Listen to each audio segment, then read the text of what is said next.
Time for divine shot, KJ events. This real talk's the brand. You understand how we do, my man. I'm on that Friday night Nick shit, dripping in Nick shit. Up in the world, most famous arena with a click. That's the conglomerate. The Nick's real talk, the real prominent. I'm a bit like the Omicron variants, dominant. Paying homage to the cats in the chat. That's where it's at. Cause I'm hearing that. You don't care for hyperbole, we straight facts. We interact with the mob, the gods. Up in the pod, the squad, the facade. My entourage be on the job, my energy. Feeling tripping in 10 books. As they took my game plan, and my brand for loot and pursuit. Going hard like the New York City gritty committee. Cause that's the things we know is pretty, but we all stay giddy. And we embrace the fan base like the late Anthony Mace. We trace the logo when there's space that appear like Squarespace. Staring down on the Chase Bridge, look at that Nick City drip. The city decks is on the court, looking pretty legit. I stay true to the orange and blue. I thought you knew for him a few bars to shine like stars divine to Mount Mars. Nick's real talk. Here we go, let's go. Nick's real talk right here. I'm representing Nick's real talk. right here. Let's get it. Here we go, let's go. We here in the building. Nick's real talk. Let's get it. Here we go, let's go. Yeah, for real. Yes, sir. Nick's real talk. We here. Here we go, let's go. Nick's real talk. Let's get it. Let's get it. Yeah, for real. Yes, sir. Let's get it.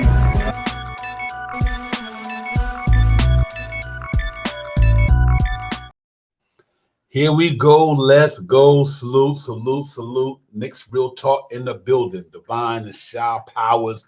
We in here, man. Media day about to come upon us. It's about to go down in 9 days. We be in preseason, and after that, you know what it is. Opening day against the Celtics. And what can we come to that with this here? Drew Holiday goes to the Boston Celtics. So we got a lot to get into. It's gonna be fun, man. But let me bring my partner here, because that's the other half of Nick's real talk. You know, the host with the most. Shy Powers was popping, my brother.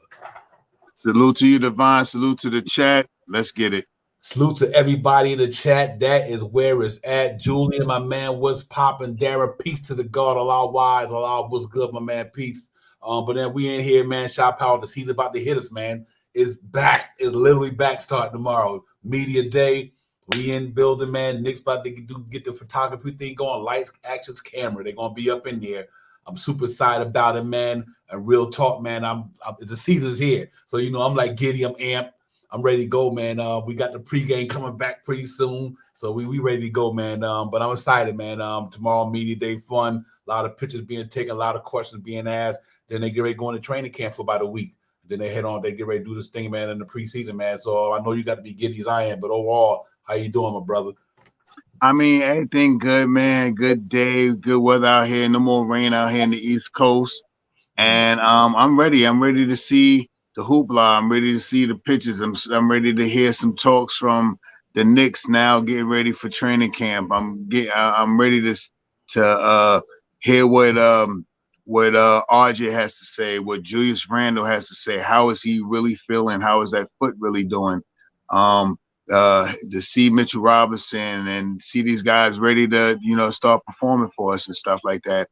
I'm ready for it, you know what I mean? And like you said at the beginning of the show, no Drew Holiday and stuff like that. But we were already fit for this season and stuff. Drew Holiday was just like some cinnamon on some white foam whipped cream and stuff like that. That's all that was and stuff. Yeah, real talk. Yo, salute to everybody else coming in, man. Roberto, what's good? Tony Bell, salute, what's popping? And hey, Julie, yeah, I'm good with I wanted to hear, but I'm good with it though. Cause I like I said from the door, I like our team, so I'm good with that. But I would love to hear, but I'm good with them not coming here, because I think it's a win-win for the Shop Out for the Knicks anyway. Let's get it out there. Win or lose, that was a good thing for the Knicks. So it worked out both ways.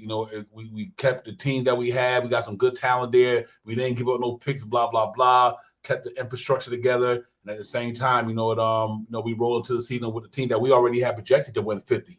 Thanks. So we already had projected to win 50 without Drew Holiday. Now, how that would have changed would depend on what they gave up, what they didn't give up. But that's water under the bridge. It ain't no big deal. He ain't with the Knicks no more, so we ain't worried about it. They with Boston. We'll see them on the 25th. We'll see them in preseason, but we'll also see them open the night at the Garden, and we'll be in the building. So we'll see how that go down. And we got to remember, my man. Jalen Brunson dropped 44 on him too, so it's all good. But yeah, man, it is what it is.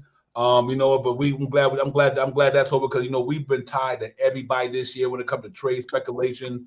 We've been everybody. If the Knicks want a chain link fence, That should run around your house. Well, we've been linked to everybody, so I'm glad that that's one more link that just didn't really take place. But now we here tomorrow, Shop Howard Media Day. Like I said, and I just think it's gonna be fun. The season about to get into gear. About really a lot of stuff about to wind up and get popping. So I'm kind of glad about that, man. But let's go. Let's see what we're gonna roll in there with the team that we have. I think training camp gonna be awesome because there's gonna be a lot of battling, especially at that 2 guard spot.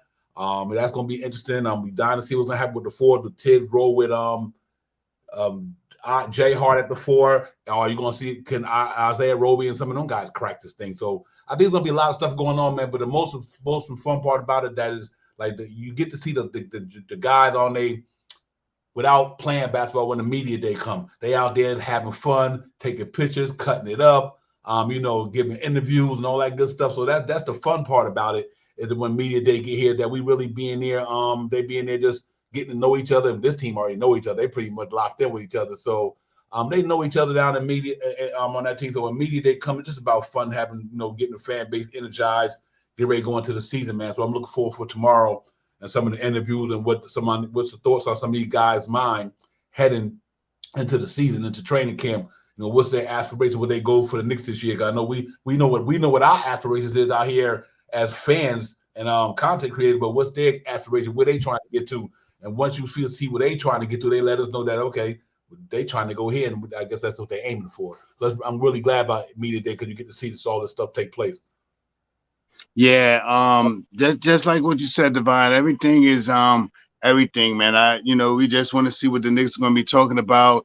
Another big thing is to see what Brunson can bring to the team this year. What he's going to talk about, how he's going to address the media when they approach him and stuff like that.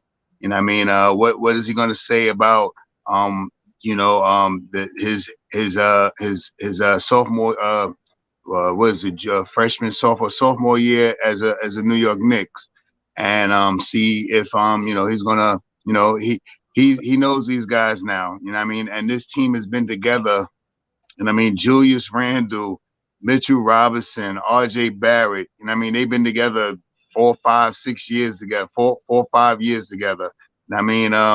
Quentin Grimes and been with the team 4 years. This will be his 4th year this year. Quentin Grimes will be his 3rd year. So we got some guys that been playing with each other for a little bit of time, and I really want to I'm pretty sure he's going to be one of the big looks to talk to when media day comes around, Jalen Brunson. And to see what he, his outlook on what the New York Knicks can do this year. And like I said, man, funny thing, is right around the corner. Training camp, these playoff games, these scrimmage games, the games before the preseason games and stuff like that. And before you know it, it'll be at the end of the month, and it'll be the Knicks' first game, going out. So let's see what happens, man. I'm a little on the inside. I'm a little happy to see some Knicks basketball and stuff like that, and get back more on with you talking about the Knicks on to our peoples and stuff in the chat. And that's pretty much it. Yeah, real talk. I just want to answer a couple of questions. Cash Out, I agree with you. It's going to be interesting to see my man in his 2nd year with the team is. Cash Out, I think good to see you, first of all. That's my man. Cash Out, salute you, my brother. I'm glad you're in the building. Yeah, I Cash Out, I think Brunson in his 2nd year and played with his team for a whole year. He pretty much got the familiarity locked down. He coupled with these guys. He got the same team coming back. He kind of knows they that. I think that's going to be I think he's definitely all-star this year, no question. I think Jalen Brunson's all-star this year. Hey, Danny, do they shine Reggie Bullock? I wouldn't put it past Tibbs. He knows Tibbs. He know how Tibbs coach. Danny, he know how you get down. So I wouldn't be surprised if they take a look at that. I don't think it would hurt. He could play some good defense, could hit the ball, when he on. So I don't have a problem with that neither. Julian, JB, he need Shop House bring that up all the time. He need to come in the camp with that medal on, with that gold, that bronze medal, just for love, for some laughter. So that's what I mean about the media thing. JB, Julian, I hope he do that. Walk up in that piece with that joint on. That should be some funny stuff right there, man. It would be good, man. It'd be good for some good felt stuff going in there. Yeah, it is a Knicks and Knights season is here. My brother, real talk, man. I'm so happy about that. And Julian said, I want to know. I want to know who's gonna take Randall back up. I think it's either gonna be Josh Hart, unless Roby or Knight or some of them cats crack it. I don't know, but I might be Josh Hart. Hey, Julian knowing Tibbs, he like experienced dudes, man. He might see Josh Hart at that 4 spot. That would be interesting as well. Cats has a 26, 6, and 4. Oh my God, that's nice. That would be nice. He could do that consecutive years. But yeah, man, I'm really I'm really looking forward to this team, man. They got a lot of continuity, a lot of chemistry, a lot of camaraderie, sharp power. So like I said, media day should be fun. Then they get that out the way, man. And then once they get the media day out the way, we head into training camp. You know what I mean? And ladies and gentlemen, if you look at pretty much real quick who the Knicks will bring in a training camp, I'll throw that up there for you guys. We'll see who they bringing in here to training camp. But the team is pretty decent shot powers. They excuse me, ladies, wrong slide. I apologize. They got going there Jalen Brunson, quickly Miles McBride, Quentin Grimes, DiVincenzo, Evan Fournier, Josh Hart, R.J. Barrett, Julius Randle, Mitchell Robinson, Isaiah Hartenstein, Jericho Sims.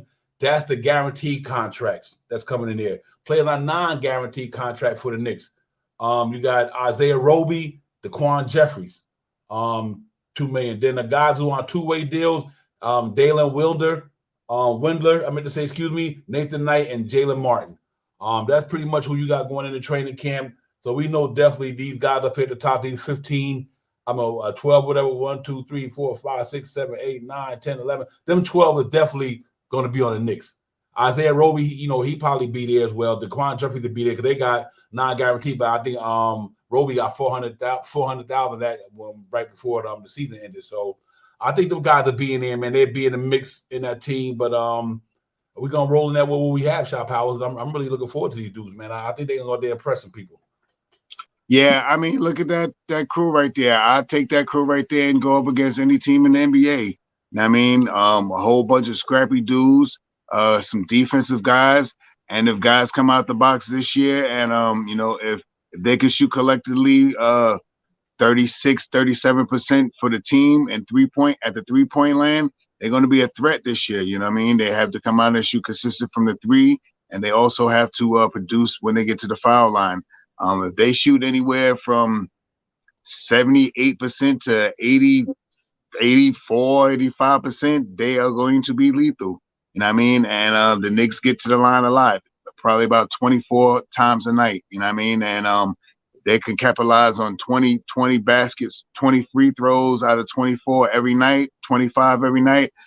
I'm a happy camper. You know what I mean? I don't know what that percentage is, but that's about, it got to be about 80-something%, 70-something to 85%, somewhere in that range. And, that's the biggest thing that we all hope for this year. We hope to see a big jump from Quentin Grimes this year. We hope to see a big jump for RJ. And I'm 100% sure that RJ, when training camp comes in, he's going to have that big bronze thing walking in there, popping junk, letting it swing like it's a big old school gold chain and stuff like that, just to have some fun in there because of Brunson and Hart. You know what I mean? So it's gonna be something. It's gonna be something it's gonna be something this year, and I hope that these guys, I hope that they start off faster than they did last year, and I believe they will because of the starting lineup last year to what the starting lineup is going to be this year. Mm-hmm. Yo, salute to everybody in the chat for coming in. I got some of the OGs, some of the but some of our people from back in the day. We got Latrell. It's starting to stir up now. It's heating up, Divine. It's getting close. Merlin in the building. Salute. G-Man 78 was good. Fabian was good. Knicks and Nice, Cash Out, Julian, the whole everybody. So to y'all Spree, what up, Spree? Spree was popping. I know you're happy about them Ravens. They put the beat down on somebody today, Spree. Lamar was doing his thing today. But overall, man, I'm excited about training camp. For me, one reason why I'm excited about training camp is like literally you bringing back a same roster other than DiVincenzo and Obi Toppin. I'm just so giddy about how they're gonna get down there and I want to see them cats DiVincenzo and Grimes Grimes look crazy out there working with my man JJ Redick. Look good, man. So I'm hoping that what he doing out there with JJ Redick, out there with Penny Hardaway, and what he doing out there with all of guys translate to the season, because that's going to be. And I know DiVincenzo never been a starter on a lot of teams, but he still has starter talent. You know what I mean? Just like Reggie Bullock wasn't always started, but he started for the Knicks. Just like Elwood Payton wasn't started, but he started for the Knicks.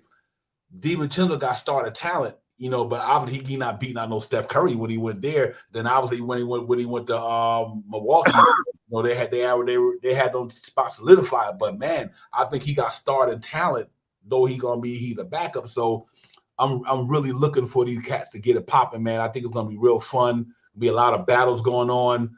I just think it's going to be that way, man.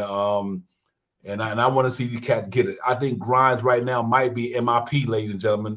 At cash out, Grimes can go for most improved player. I mean, he got that type game. I mean, if he put it all together like I see what he's doing now, here's why I'm still not worried about a lot of teams like Shaw Powell said before we got on the stream. I know Boston all in the creme de la creme and the Milwaukee's, but you know what's interesting to me?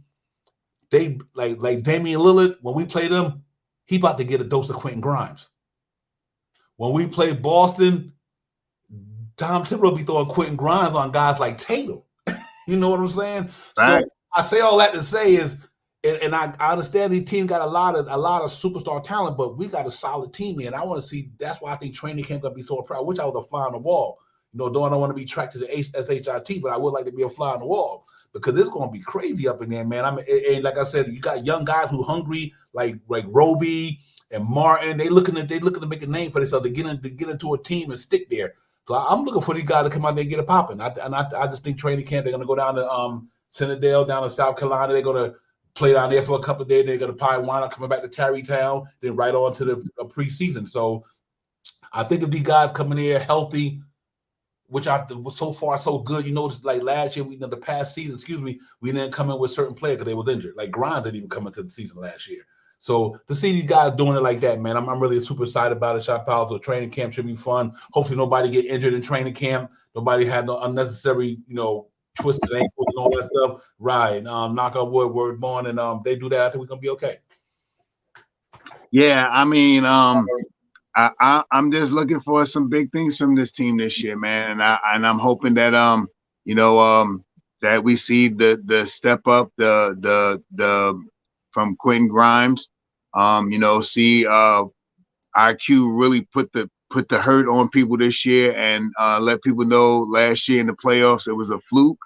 I mean, plus he didn't play that much of the playoffs. He got hurt and took out for the rest of the season in the playoffs, and hopefully we see a little bit of Mitchell, a little admiration play from Mitchell Robinson this year, a little bit more lobs, and I know he's going to be bulked up and ready.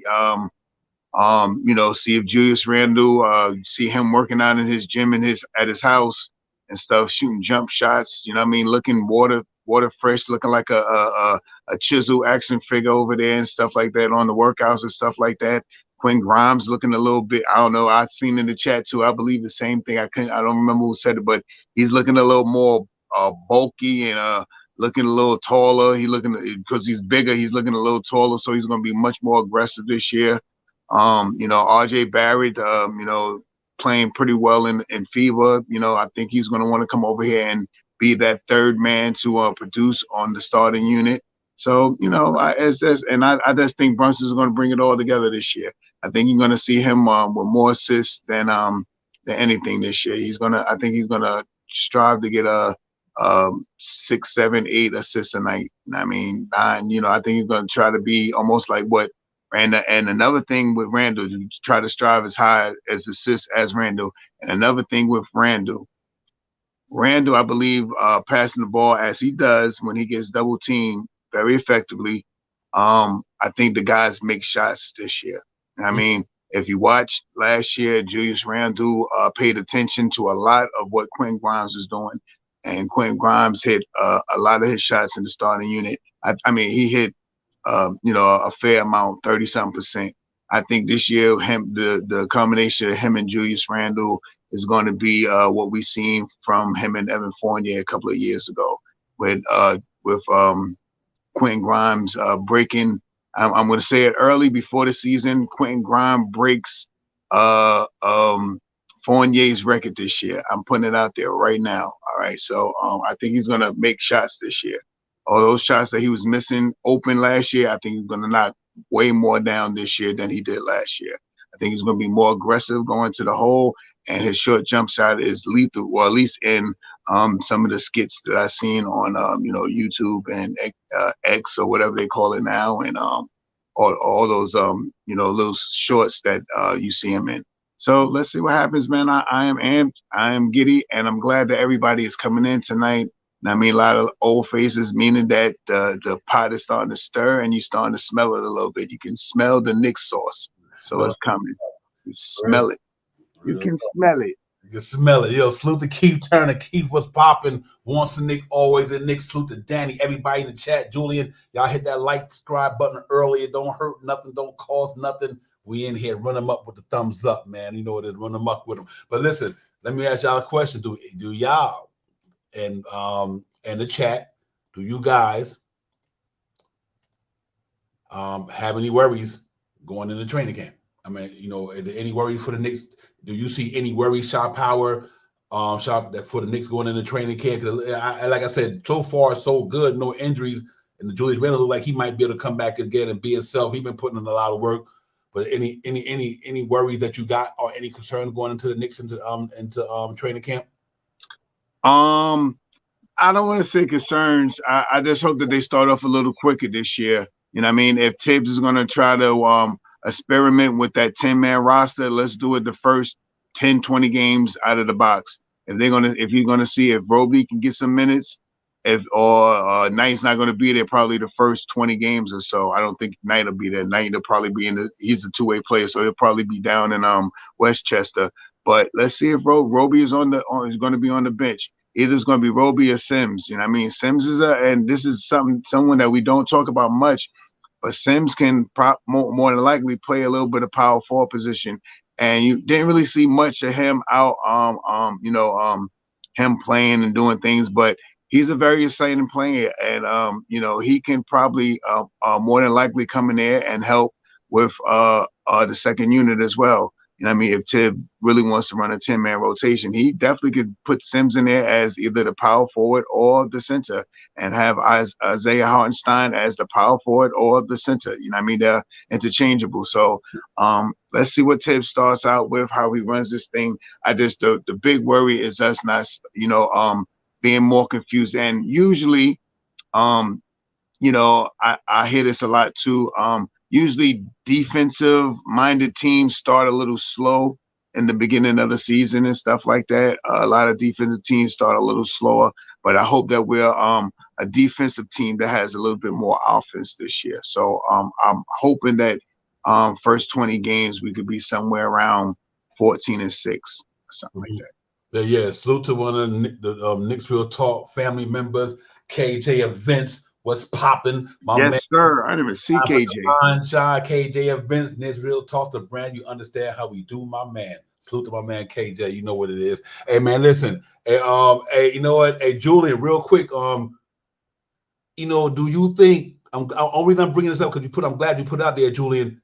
McBride has been in that situation almost like Frank, man. You know what that situation? But I think this time, only thing different that McBride playing around some guys that literally better than him. You know what I mean? Like, it's tough for McBride, man. So my worry for him is like quickly Brunson, from the talent that's in front of him, but also for himself over the last 3 years. And reason why I brought Frank up, the reason why I bring a guy like Frank up, because McBride's struggling from the same thing Frank's struggling from. Thanks. They can't get downhill, Julian. I noticed that, man. I'm like, McBride could deal with the best of them. He got athleticism, got energy, but he can't break nobody down off the dribble to get into that paint. And I think that's what's holding him back. You know what I mean? So he's like literally like a 3-and-D dude now in the NBA. I'm hoping he come out this year, man. The organizational level, Tibbs like him, so I'm hoping he get out there and break it out, Julian, man, because but I think he's one of them guys though, and that we just gotta it's like, man, what's gonna happen with him? Is he gonna be in a trade package down the line? Because it don't seem like long Jalen Brunson and quickly there that McBride at the one guard spot going to get a lot of play. Shot Powers, you know what I mean? And that's always been my trepidation with that, is that due to the fact who's in front of him. You know what I mean? And right now they ain't got no minutes to give him. You can't take minutes away from Quickly at the backup too. Right. That's runner up 6 man of the year, and you can't take him from a all-star in my mind and Jalen Brunson. So I think he like Obi Toppin to me. They just got drafted at the wrong place at the wrong time, bro. I just think that's what happened to my man Deuce Bride, just to put that out, because Julian put the chat out. Thank you, Julian, for that chat, because that was a good chat. So I think that's what happened to him. I just think wrong place at the wrong time. And Danny asked me, Divine, do you think we will ever land that superstar? I think we will, because you know what I noticed about the NBA now, what's so different about the NBA? I'm glad you brought that up, Danny. It's not like everybody going out signing free agents anymore. I mean, signing them. Now a lot of them going through trade. Like Damian Lillard, you see all these guys. Let me somebody out there who a lot of these superstars now, like Joel Embiid, you're gonna get him through a trade. Giannis, you probably get him through a trade. You know what I mean? These guys now, I think that with the CBA done put this thing together, a lot of superstars now is just gonna kind of get. That's why I think the Knicks said we're gonna wait. They always said we're gonna wait for that. We're gonna wait for that disgruntled star, because they see the way the NBA was going. They like, okay, you know how many people. Like, no matter who you name, like if you want Luka right now, you probably want to trade him for him. You want whoever, you want to trade him for him, because I think they done pretty much locked into them contracts, and that's the way they going. You know what I mean? And he, like you said, the Knicks tonight put one out there. He said Spider. See, right now the Knicks probably gonna wind up trading for Spider than signing him outright. I just think that's the way the NBA is going. So that was good with Danny. So I do think they will eventually, but I think it's gonna be via trade. I definitely don't think it's going to be where they're going to sign one, because a lot of them is locked in, and a lot of them sign with their team because their team going to give them more money. Like they not turning down to go to another team when their team can give them the biggest contract. And then once they do get the contract, then they worry about that shit later. You know what I mean? I think that's where they headed, Shop Howard. So far that, Danny, yeah, I think the Knicks will get one eventually. Let's hope so, man. But as of right now, I think that what we're going into for worries. I don't have no worries, Shop Powers. I don't have no worries. I like this team. We've been saying it since the off season. I know people don't value that much of DiVincenzo and Obi. Obi gave you this. DiVincenzo can give you that. But I think what I like about it is that Obi needed to play a lot of minutes, so we had to send him out there, because he wasn't just getting. You can't give him 30 minutes over Julius Randle when Julius Randle is an all-star and all NBA. You can't give Obi Toppin like that many minutes, because he's demanding most of them. So I get it. Like I said earlier, he was drafted like McBride, wrong place at the wrong time. The Knicks wanted to draft him. I don't know if they thought that this was going to happen with Julius Randle, but now that it happened, I just think that's what it came down to. Salute to Quiet Money. Quiet, what's popping, my man? I mean, he getting slow cash on the DL. That's what Quiet Money, slow cash on the DL, my man. He said, Devon, are you over game 6 loss sheet? Yeah, I am. Hey, Spreewell. It was tough, because I just knew that if we would have had if we'd have had a solid Randall, the Randall wasn't injured, maybe Quickly wouldn't have been in that little mini slump. It could have been a different story. But I'm over it, because I think the Knicks went out there and played their heart out. They left it all on the floor. Spreewell to me, they left all of it on the floor. The Miami didn't come in and just whoop the Knicks' butt. The Knicks would battle these cats, but you know what? When you got a young team, that's what happens. You know what I mean? A lot of that euphemism came into that playoff series, and I think it kind of showed, because, like I said, a lot of our younger guys couldn't really perform like that. And like I said, what happened? They folded a little bit. Now that the pressure got to them, but it's a learning experience too, Spreewell. What I'm happy about it was they learned from that. That's why I think this team coming into this year gonna be better, because I think they're gonna learn from that experience, and I think these guys are gonna really come in here hungry, man.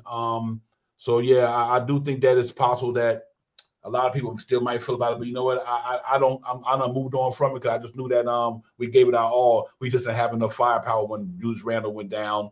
RJ only could take and help Jalen Brunson, but so much. And after RJ and Brunson, there was no other prolific scorer. You know what I mean? Somebody literally can get you buckets. And that's why we keep talking about that one superstar, that player. We just didn't have another player like Jalen Brunson.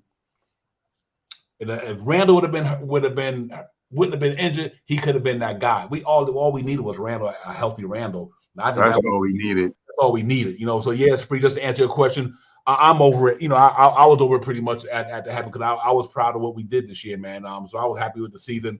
They everything that I thought they would do, they did. I said the Knicks would win 45. I mean, they won 47. I said they'd get out the first round. They got out the first round. So I was good. But would I love to see them go to that Eastern Conference Finals against one of them other teams, against Boston. And see, that's what's so crazy. Real quick, I don't want to get off the topic and everything. Shaw Howard, can you imagine if the Knicks the past season, would have made it to the Eastern Conference Finals against Boston? We had pretty much Boston number that year too. You know what I mean? We played Boston real well that year. So now this team come back. A lot of people get better.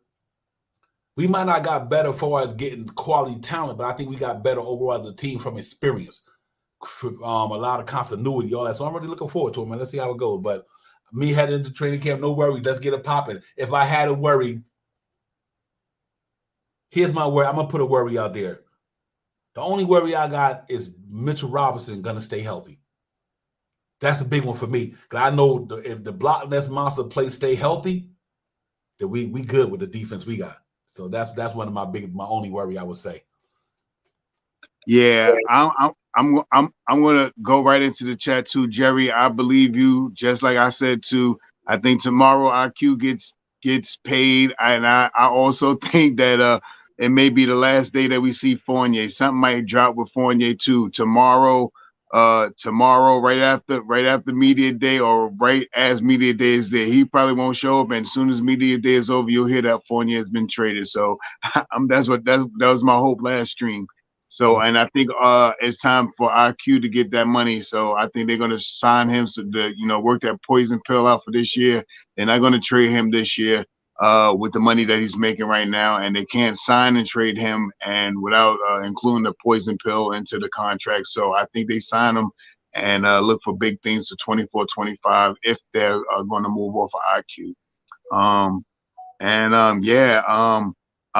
The game 6 of Miami, I mean, yeah, I'm over it. I'm way over it and stuff like that. But like you said, Divine, if we had just one more, if we had a healthy IQ that would have been ready for that game, if we had a non-twisted, broken foot after the season was over, Randall out there playing like he played 80, what did he play? 80 something games this year. 80, didn't he play almost all those games? If we'd have had him healthy, the 78 games that we played with him healthy, and it would have been a problem for Miami.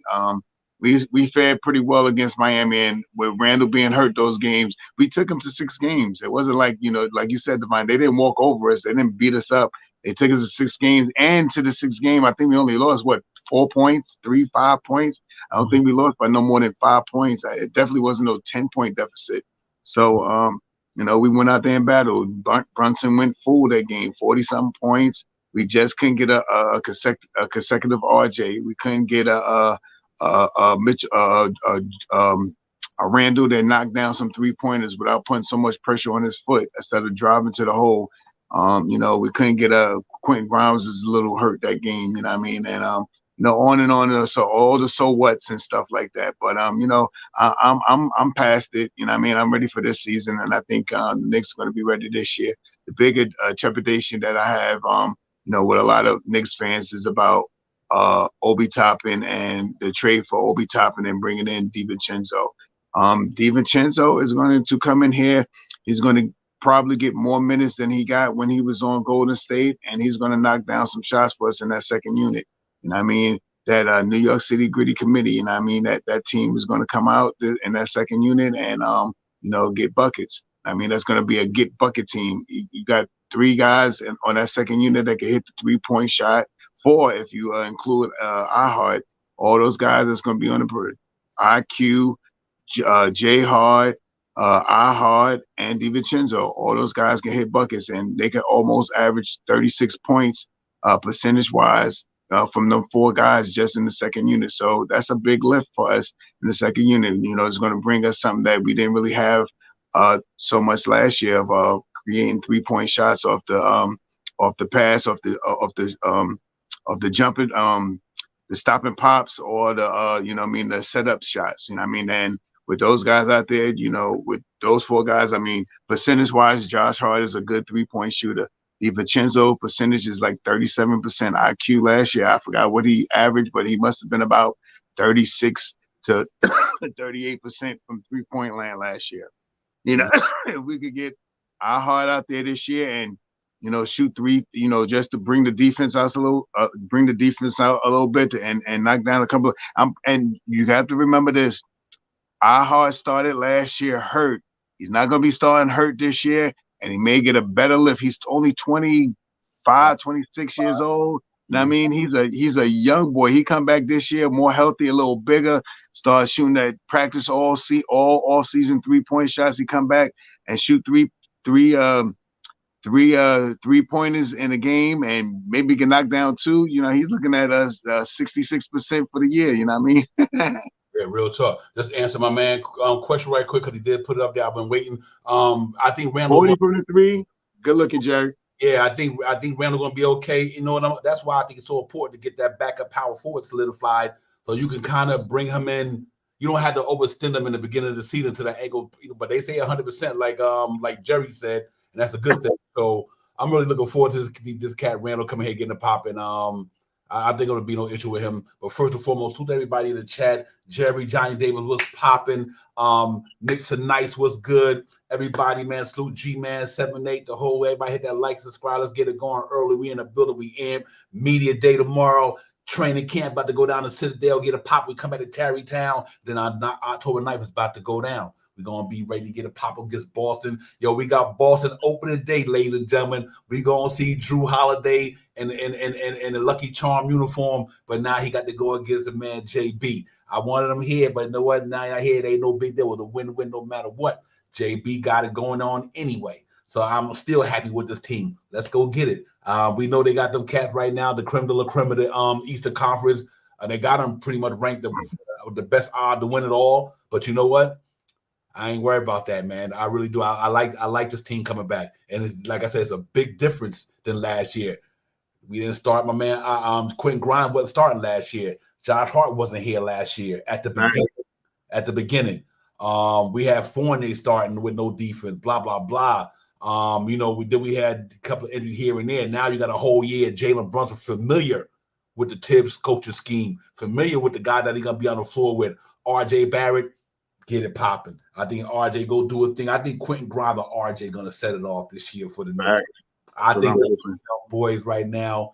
I think RJ and Quentin Grimes set it off. And we already got our we got our 2 horses up there. We just need these cats to do it, man. I'm looking forward to it, man. I'm giddy. I'm amped about this thing, man. Like a baby in a candy store, man. You know, I'm going out on sugar.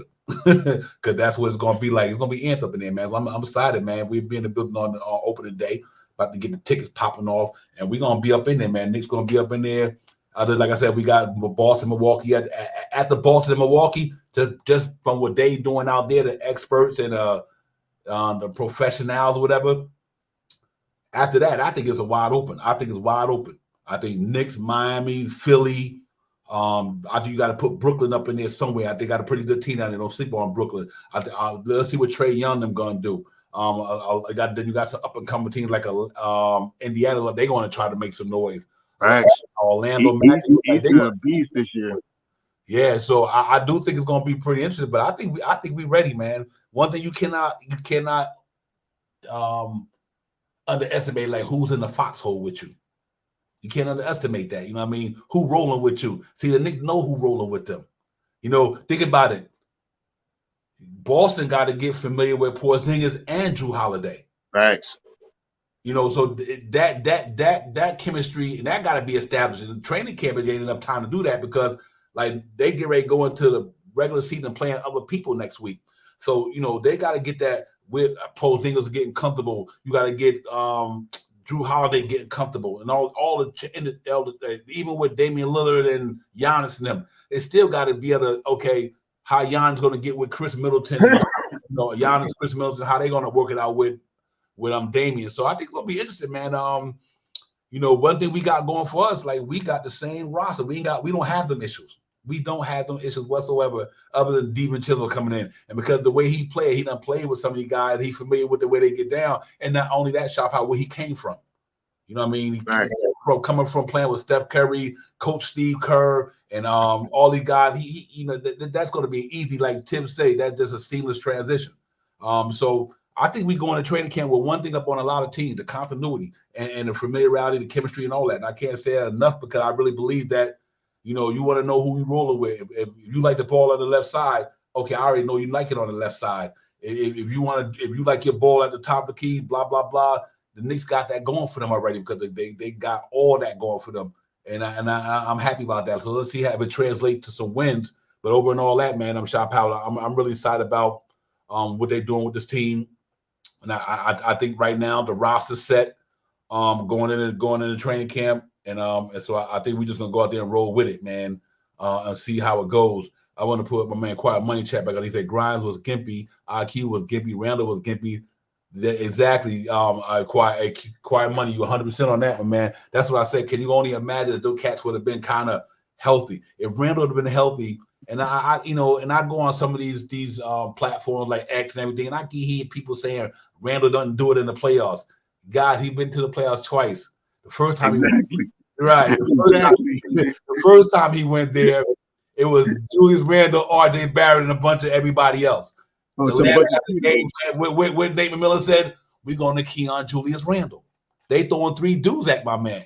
So I don't like people to say, oh, he could do it in the regular season, but he can't do it in the playoffs. When you're the best player on your team, Shaw Powers, and there's nobody else even equivalent to you, and the other team said, we're just going to focus on you because we're going to throw 3 dudes at you, the rest of the team don't got it like that. You know what I mean? So that's why Randall numbers in the first playoff. That's the reason why. It wasn't because he wasn't good enough, he choking, or they had a game plan for the New York Knicks in that playoff season 2020-21. Triple team Julius Randle, made RJ in his second year beat us, made Derrick Rose in his 16th year beat us, and anybody else on that roster who can't do nothing. So, and I think this year, go ahead, Shot Powers. No, I was just going to add on to what you're going to say, and what they did was they put damn the leprechaun. I keep calling him Leprechaun. I keep forgetting his name, but they put him right on Bullock. You know what I mean? Someone that doesn't drive to the hole. You know what I mean? Perfect matchup for what's the guy with the hair missing and stuff? What's the name? The Leprechaun on Atlanta. Trae Young? Yeah, Trae Young. Yeah, Trae Young. You know what I mean? So they put Trae Young, they had a perfect game plan for the Knicks. Triple team Julius Randle and put you know what I mean, whatchamacallit right on. Damn, I never forgot his name that quick. Put him right on Bullock, and Bullock doesn't drive the hole, so he doesn't have to play hard defense on him.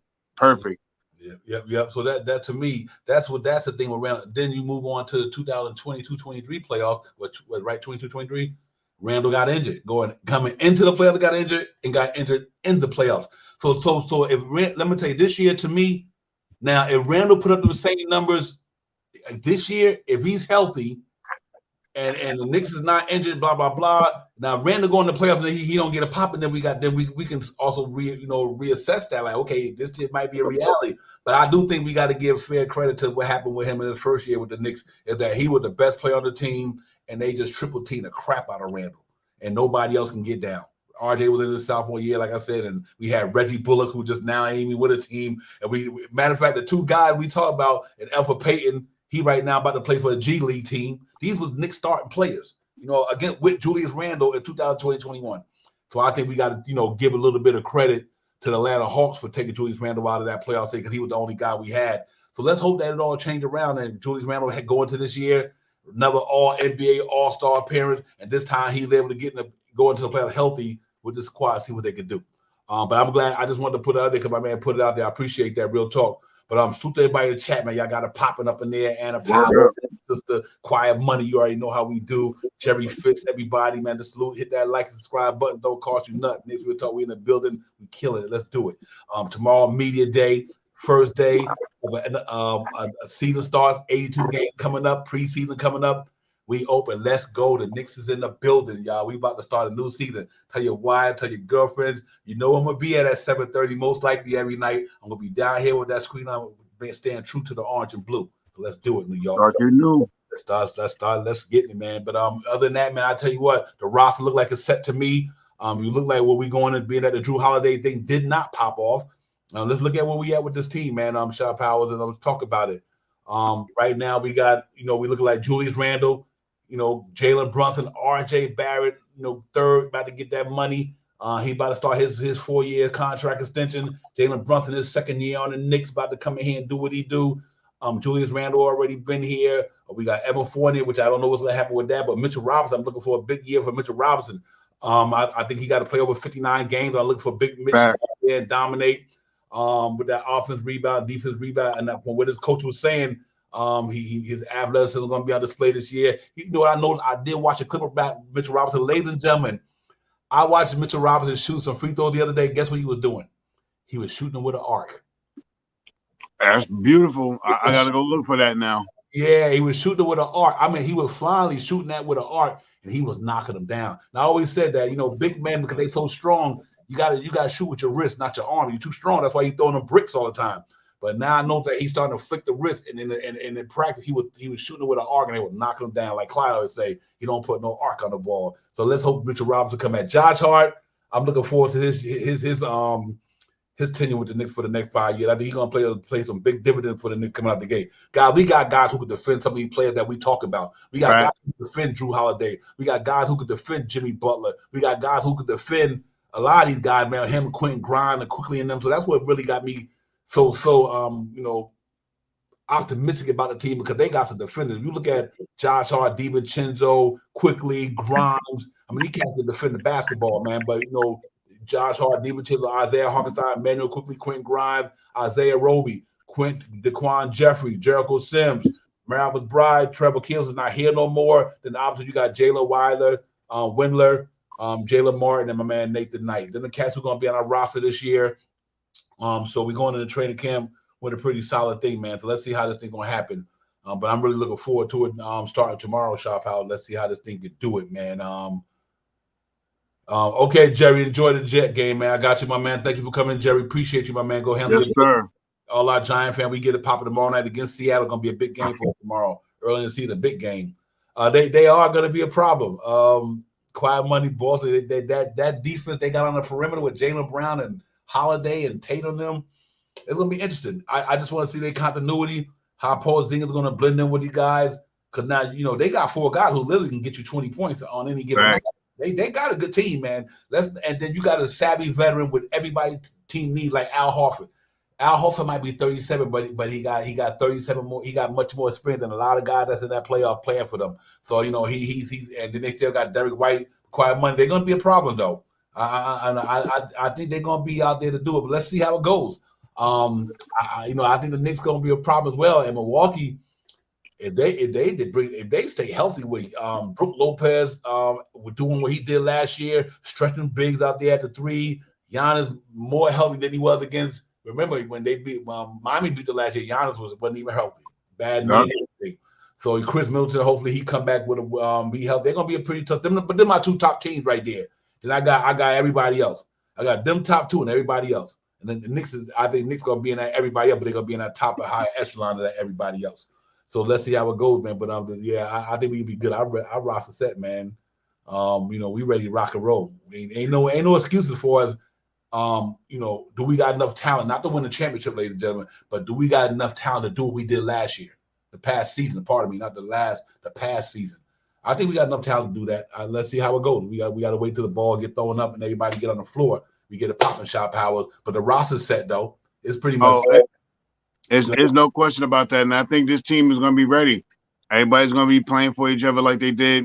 You know what I mean? After they start running that 9-man rotation. Mm-hmm. Like I said, the beginning of the year is going to be the beginning of the year to find out if Tibbs is really going to run that 10-man rotation.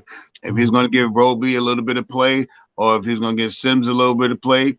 If not, those guys will sit the pine and wait till their time comes. You know what I mean? And that's the bottom line. I'm looking for Quentin Grimes to have a breakout year this year, and I'm hoping that RJ can be more consistent this year, play more of a FIBA style basketball.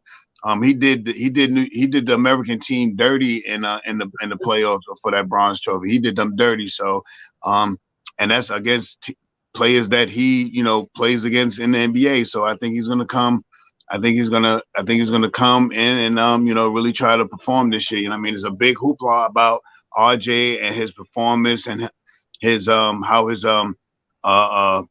his percentages are, and how his free throw shooting is, and how his 3-point shot is, and all these things been talked about. RJ. So I think it's time for people to change the narrative about RJ, and I believe that he wants to do that as well.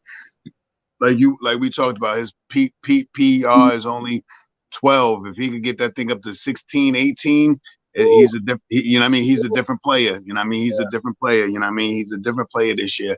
If Quinn Grimes can get out there, like you said, that MIP most improved player, I believe that he can come out here and electrify these people, man. I believe a lot of those passes that Julius Randle was passing last year, he's going to be knocking some of those shots down. That's what I'm hoping for. If he knocks those shots down, then it's just a different team. They're a more seasoned team, a little older, more veteran-ish, So, and that's what I'm waiting to see. Yeah, real talk. Real quick, salute to my man Jay Boogie. Jay Boogie was popping. Jay Boogie said he got some fire coming out pretty soon. Yeah, so we're gonna be looking forward to that as well. But even on this note here, like I was saying earlier, Quentin Grimes and RJ Barrett gotta beat them dutiful. If RJ Barrett and Quentin Grimes take another step in their career, just take another step, this team they're gonna be pretty good. I just believe that. If like you said, because you think about what we talked about. You just said it earlier. His PER, RJ Barrett is 12 point something, and Quentin Grimes PER is 11 point something. That's why I said earlier in the show, if Quentin Grimes and RJ Barrett can get them PERs up to about 15, 16, this is a whole different team. And if they can work on that free throw shooting. Obviously, we lost a lot of games. Like not a lot of games. I'm talking about most likely about 6 to 7 games last year. Just on 7. Yeah, about 6 or 7 games we left off the table because of the charity strike. So if them guys can improve in that area as a team, but if my man Quentin Grimes working with JJ Redick, working with Penny Hardaway, working on and down there in Houston to put his work in, RJ having that experience playing in the FIBA World Cup against some NBA competition. I'm hoping that he can really put it together from a consistency standpoint. And all he got to do is shoot less threes and play the inside more, go inside, outside, not outside, inside. But RJ Barrett can find a way with that nice frame of his, he growing like 6'8" almost, have a bully ball mentality this year and just hit the 3 shot when you open, then I really think that we have a lot going on with the Knicks. But them two dudes, I think that this season gonna hinge on them two dudes really getting it. I think if you don't get another player in here, if we're not going to get another player in here, obviously we lost out on Drew Holiday, but if we're not going to get another player in here, RJ Barrett got to be one of his best seasons ever, and I do think that Quentin Grimes will have, because you got to remember, Quentin Grimes after this year goes into what, ladies and gentlemen? A contract season. So right. Quentin Grimes going to want to show improve, just like Quickly did. Look what Quickly did when he was going to his contract season. So Quentin Grimes about to go into a contract season, so he got to go out there and get it, because and I think he go out there and represent this year, man. I'm looking for MIP, most improved player. If he take that step, RJ, then we a dangerous team. If we can't get a start, we had to get them cats in there, man. But salute to everybody in the chat. The closer came in the building, Quiet Money in the building, as my man, salute, Danny Land, everybody, man, salute to the chat. That's where it's at. Hit that like button. Don't cost you nothing. Stop fronting. We ain't doing this for nothing. Let's get it. But real talk, man. So I'm amped about this thing, man. Going tomorrow. Let's see all the pictures and all the commodity, all of the shots. Then after all that, we about to go down to Citadel. Then we about to go down to Tarrytown, and it's about to go down. We be in the building on October 9th, preseason 4 or 5 games. The next thing you know, the 25th. That's the gift. We about to see Drew Holiday early. We about to see him early. That's what it do. So let's do it. We about to see him early, ladies and gentlemen. And we need my man Jalen Brother to do the same thing he did the last time he seen him. 44 on him and JB Carter. Put them both together. He ain't on him by itself. But JB went in there and put 44 down on Giannis and them with them dudes. So let's see how it goes, man. I'm getting giddy about this thing. Peace to law, peace to the God. Yes, indeed. Jay Boogie, you already know what it is. But yeah, man, it's gonna be surefire. It's gonna be a pretty interesting season, ladies and gentlemen. Let's just hope that the Knicks can ride to the occasion, play good basketball to the trade deadline, and see where they at. If they feel like they gotta do something, then they do it. And if they think they're going to roll through the whole season with what they got, let's hope with what they got they're rolling with. By that time, they're in a pretty good spot. But right now, the creme de la creme is out there, man. Boston Celtics, but that move with Drew Holiday was impressive. It was impressive. I can't even front. It was impressive. You lose Marcus Smart to get you bring in this dude. So you almost like you lost the heart and soul of Boston, but you bring in one of the most dominant defenders at the 1-2 spot in the NBA. The cat 19 game, and the kid he giving you 7-8 assists.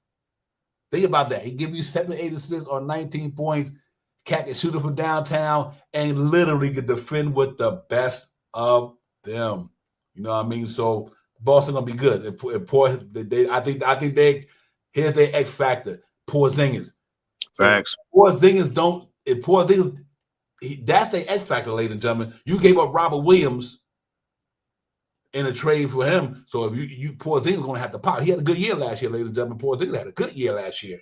Played a lot of games. Only reason they shut him down at the end of the season because they wasn't going nowhere. So he pretty much stayed relatively healthy last year. So they're gonna be good. And like I said, let's see how it goes. But I think we just got to go out there and play Knicks basketball and rely on that good defense. I think we just got to go out there and play, man. You know, and I'm confident we will. And then, like I said, we'll see what we how trade deadline get here. But other than that, ladies and gentlemen, get the cameras rolling. Lights action camera tomorrow, man. Cat's gonna be in this, but the season's about to go down. It's about to go down. And we wait for y'all, man. We got some good smoke coming out. Y'all look for the new intro coming out. The shit is crazy. I mean, put my heart and soul into everything about the thing, man. So, you know, we start the new season with the new intro. The shit is fire. It's all that, man. Real talk, man. I'm just coming from the heart. No patting on backs or nothing. That's how I'm happy I am about the work that we put in to get the intro to where it's at. You know what I mean? And it's all written, produced. Everything that you see is done by me and my man right here. It just working. You know what I mean? Nothing else. Low budget. You can't get no low budget. I operate on a low budget. That's how I get down. So I spend less to make more. You know what I mean? Because I put the work in. So yeah, I hope y'all like it when it come out, man. I think it'll be fun, man. Just me and Knicks Real Talk experience. Me and Shaw Powers. Experience being content creator. What we did as a Knicks content creator and how we get down, you know, and our love for the Knicks. That's what it's all about. It's to get the show going so we can get it going. So that's what it is, man. Y'all hear it about another week or something, man. It should be fun. But other than that, man, it's all good. Y'all cats in the chat has got it popping. Yeah, y'all got it really ripping. Smash those like buttons. Smash those likes. Yeah, get that algorithm going. Get us out there. Yep, we ain't asked for nothing. No cost you nothing. You know, and but when the season comes, we're gonna have this thing live and direct, man. We're gonna be up in here, so we see how it goes. But you know what, man? It's just fun, Shop Howard. I'm getting the energy up. You know, my energy is getting up there, man. You know, because I know that, you know, the Knicks is like a way of life for me. You know what I mean? It really is. Just like my culture, just like my way I operate every day, putting in work. That's how the Knicks is to me. Knicks is like me, like when I put on a pair of shoes. It's part of my repertoire. It's part of my everyday life. So, you know, I'm looking forward to it. That I look forward to October to April, maybe June, hopefully going into June sooner or later one day. I look forward to that basketball season, man, and watching Knicks basketball for 82 games. I'm a lifelong New York Knicks fan. I love the Knicks, man, because that's what me growing up, that's what kept me out of all of the adversity and all the negativity. I can go in there on the court, play some ball, go home, try to get on that little TV that we had with the antenna that wasn't working. Put a clothes hanger at that point and watch Channel 9 and watch the Knicks get down. So don't say Channel 9 out loud again. So that's Marcel, my man. Thank you so much. I appreciate you, Marcel. Family showed some love to the Knicks. Marcel, thank you, my man. Appreciate you subscribing. Come on in, man. We in here. You family, you already know. But yeah, man, it's that time of the year. We about to get giddy up in here, man. It's about to be on. My wife, I love you, hon, but it's about 7 o'clock. Yeah, man, I'm trying to get everything situated myself. I'm putting up new banners. I'm about to paint. I'm going to try to paint. I don't know. I'm going to get a couple of cans next week, and hopefully maybe I can give me some orange and blue on my downstairs and stuff like that, see what happens and stuff like that. But, you know what I mean? It's coming.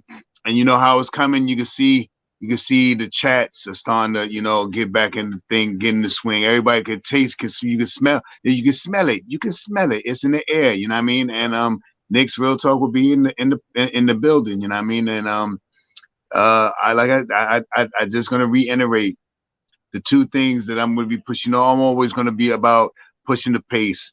But this year, my main two focuses is to see how they evolve from their 3-point shooting this year.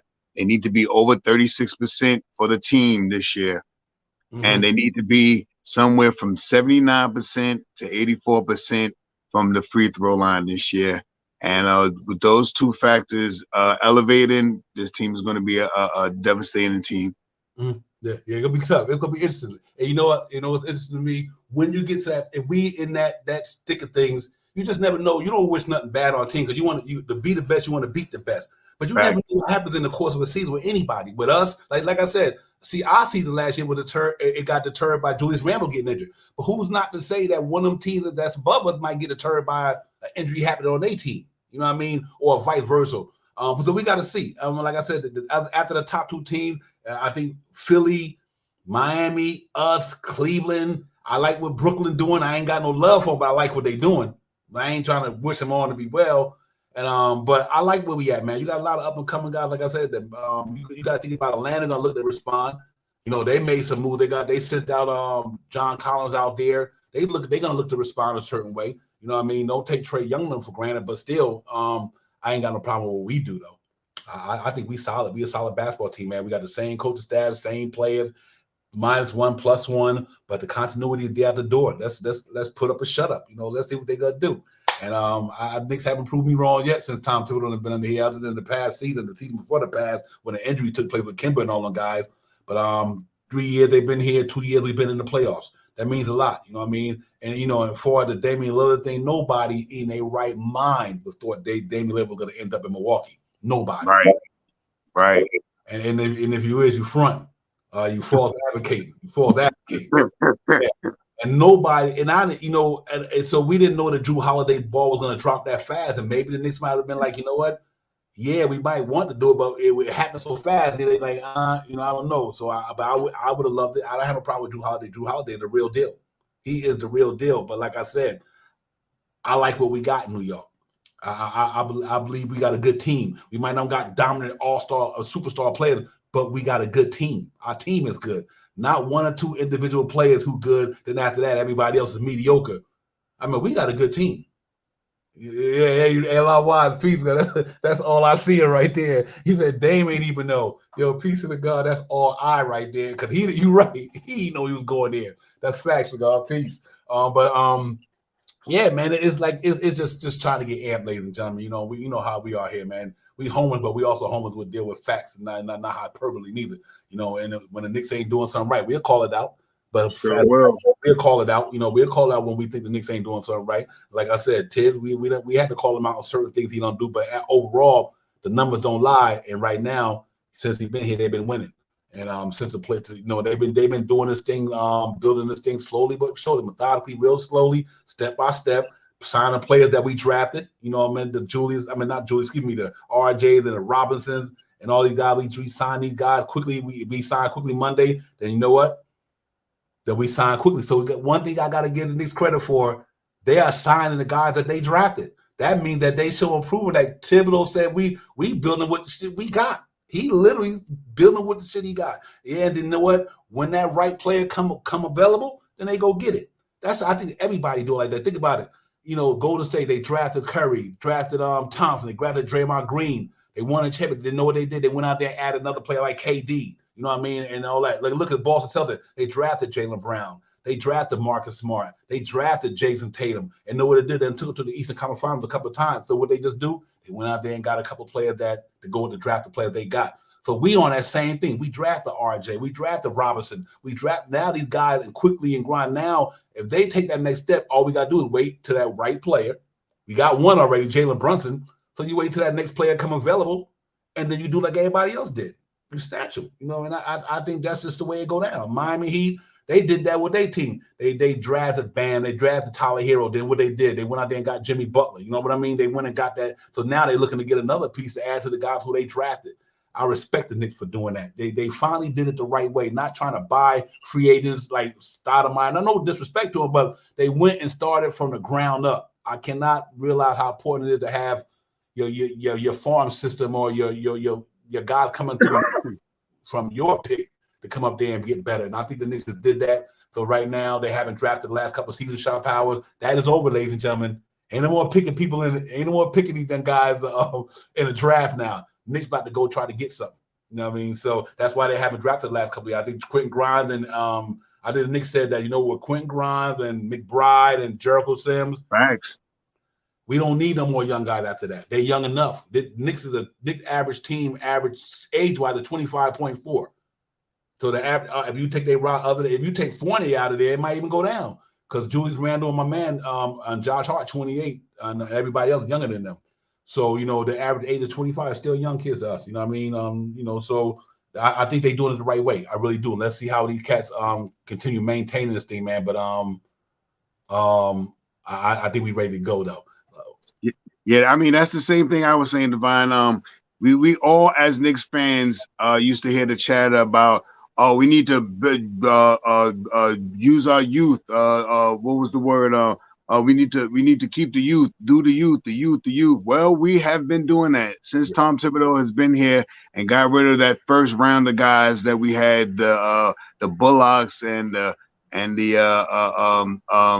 oh my God, the point Elfit, Peyton, Elfit, and all the rest of those guys. Once we got rid of them, we started dealing with the youth, and we've been dealing with the youth for our young core is what we are really with. All the guys that we have now, like I said, Julius Randle, Mitchell Robinson, and RJ Barrett, our longest tenured Knicks on the team, and they have played together.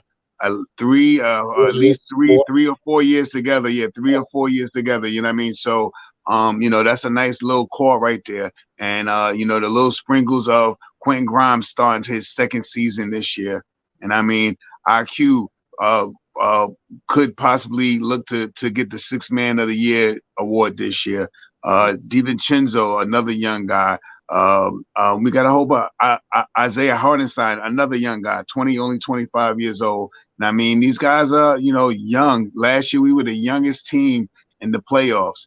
And if we make it, if we make it to the playoffs this year, when we make it to the playoffs this year, we will still be a young team. But we will be a more conditioned team. We will know the parameters of how playing in the playoffs. And hopefully we will have a healthy Julius Randle, because everybody beats Julius Randle up, like you said, Divine, in the playoffs. He only been to the playoffs twice. I mean, the first year was a year that he was the main course, and everybody else was just bread and salad. You know what I mean? And this year he was hurt. You know what I mean? If we could have got a healthy Julius Randle. He got hurt twice. He got hurt before the playoffs and came back and got hurt again in the playoffs.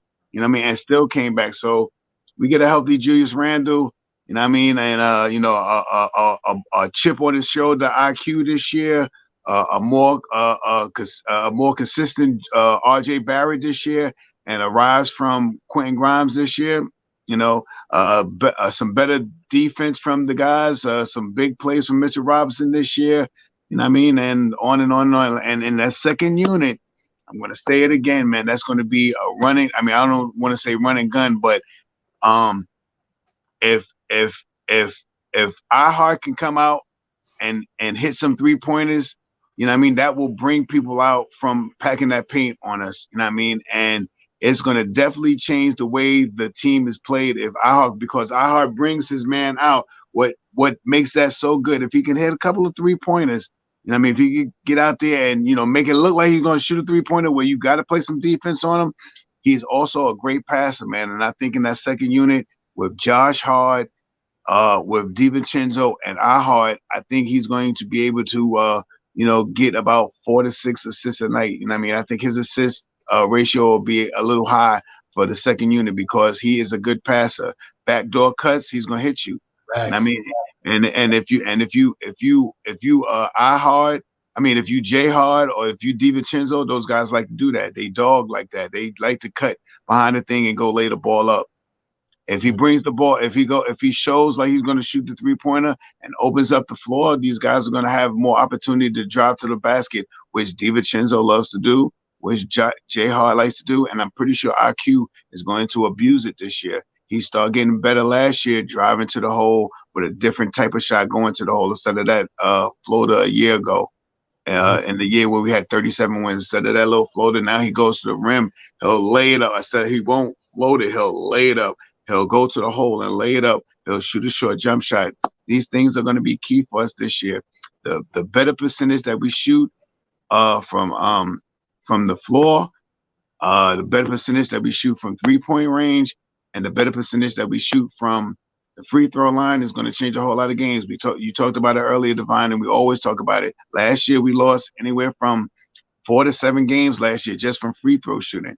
Coming 12 or 24, 18 of 36, numbers like that. Missing a lot of free throws. If we can close that gap with the free throw, a couple of those games that 145 to 145 to 138, we missed 15 free throws.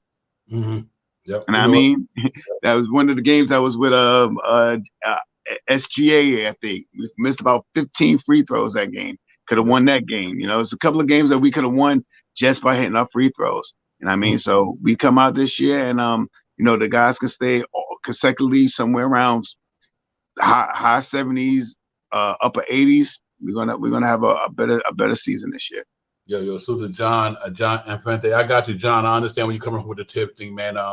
Hope Tibbs just got to learn how to revolve like everybody else, John. So he did it a little bit like the past season. He don't have to he got to evolve again. He gonna have to evolve. But I think over the last couple of seasons he has been doing it. But here I'm gonna tell you something that's gonna be. I just thought about this here, and we talk about it all the time. But you know what's gonna be crazy? This how scary I think the Knicks gonna be with that second unit. I wouldn't doubt if gonna be the first sub for the Knicks this year. First sub out. RJ Barrett. Right. Just like last year. Yep. And I can see why he's doing it. Because you know what? When RJ Barrett go out, let's say you bring in DiVincenzo, right? Hypothetically, or quickly either one. Oh no, DiVincenzo, backup 2. Backup 3, Josh Hart. But when Randall go out, he bring RJ back in at the 4. So now you got Hart, RJ, Josh Hart, and DiVincenzo and quickly. Ladies and gentlemen, that's a damn good bench. Stop back. Listen about it. You got quickly who can knock down a 3. Senzo can knock down a 3. Jay Hart don't shoot a lot, but he got a good percentage. Right. So you kind of got some good shooters out there with guys like Hart, Hart, and RJ. Barrett. That's a pretty solid back. So I can see RJ with. See, I think I see what Tibbs about to do. He's not going to burn RJ out, but he's going to distribute his minutes between the small forward and the power forward. Whereas he still gets his 30 minutes a game, but that allows Josh Hart and DiVincenzo to get some burn as well. So granted, I want Roby or when he got to come in and steal it, but I can see what Tibbs going to do. I can see RJ playing power forward against a lot of guys in the NBA in his second unit. You know what I mean? A lot of second unit guys, I think I can see him get it, man. So that's gonna be interesting. I think this team is very versatile. They got the guys who can play multiple positions, but I like that second unit, man. I think we got probably. I'm gonna say just from what I know, what we have. I don't know what I think we got to have at least one of the top 5 benches in the NBA. Yeah, RJ now 6'8".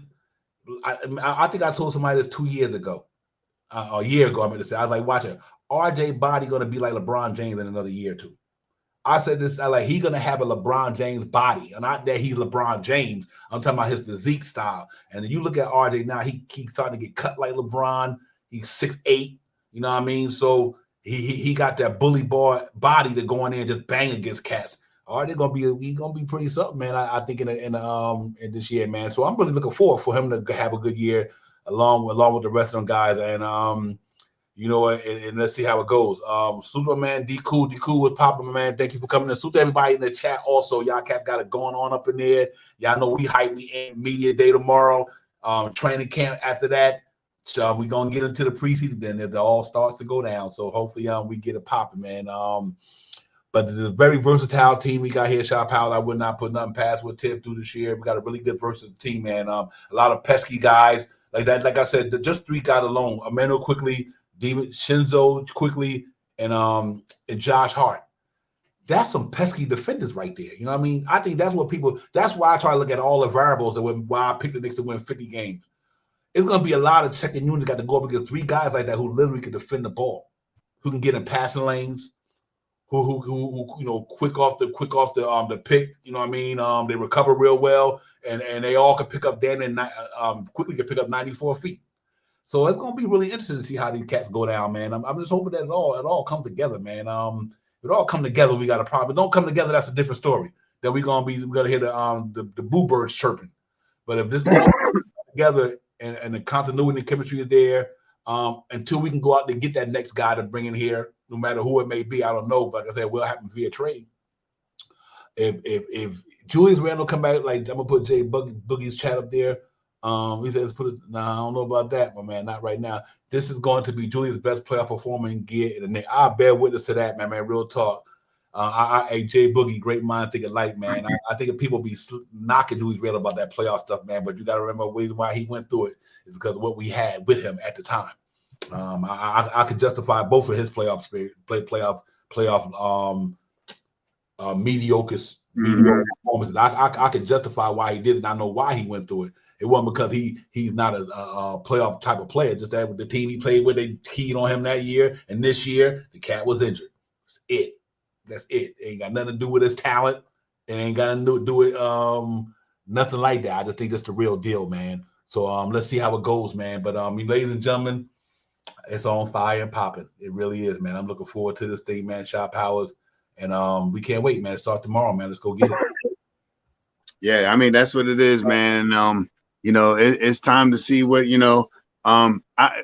these guys all got chips on their shoulder, man. They taste some of the high life last year. You know what I mean? They was climbing that mountain, man. They didn't get to the top, but they was climbing that mountain, man. And I think they still want to put their little hook and claw and throw it back up on that mountain and see if they can pull themselves back up again, man.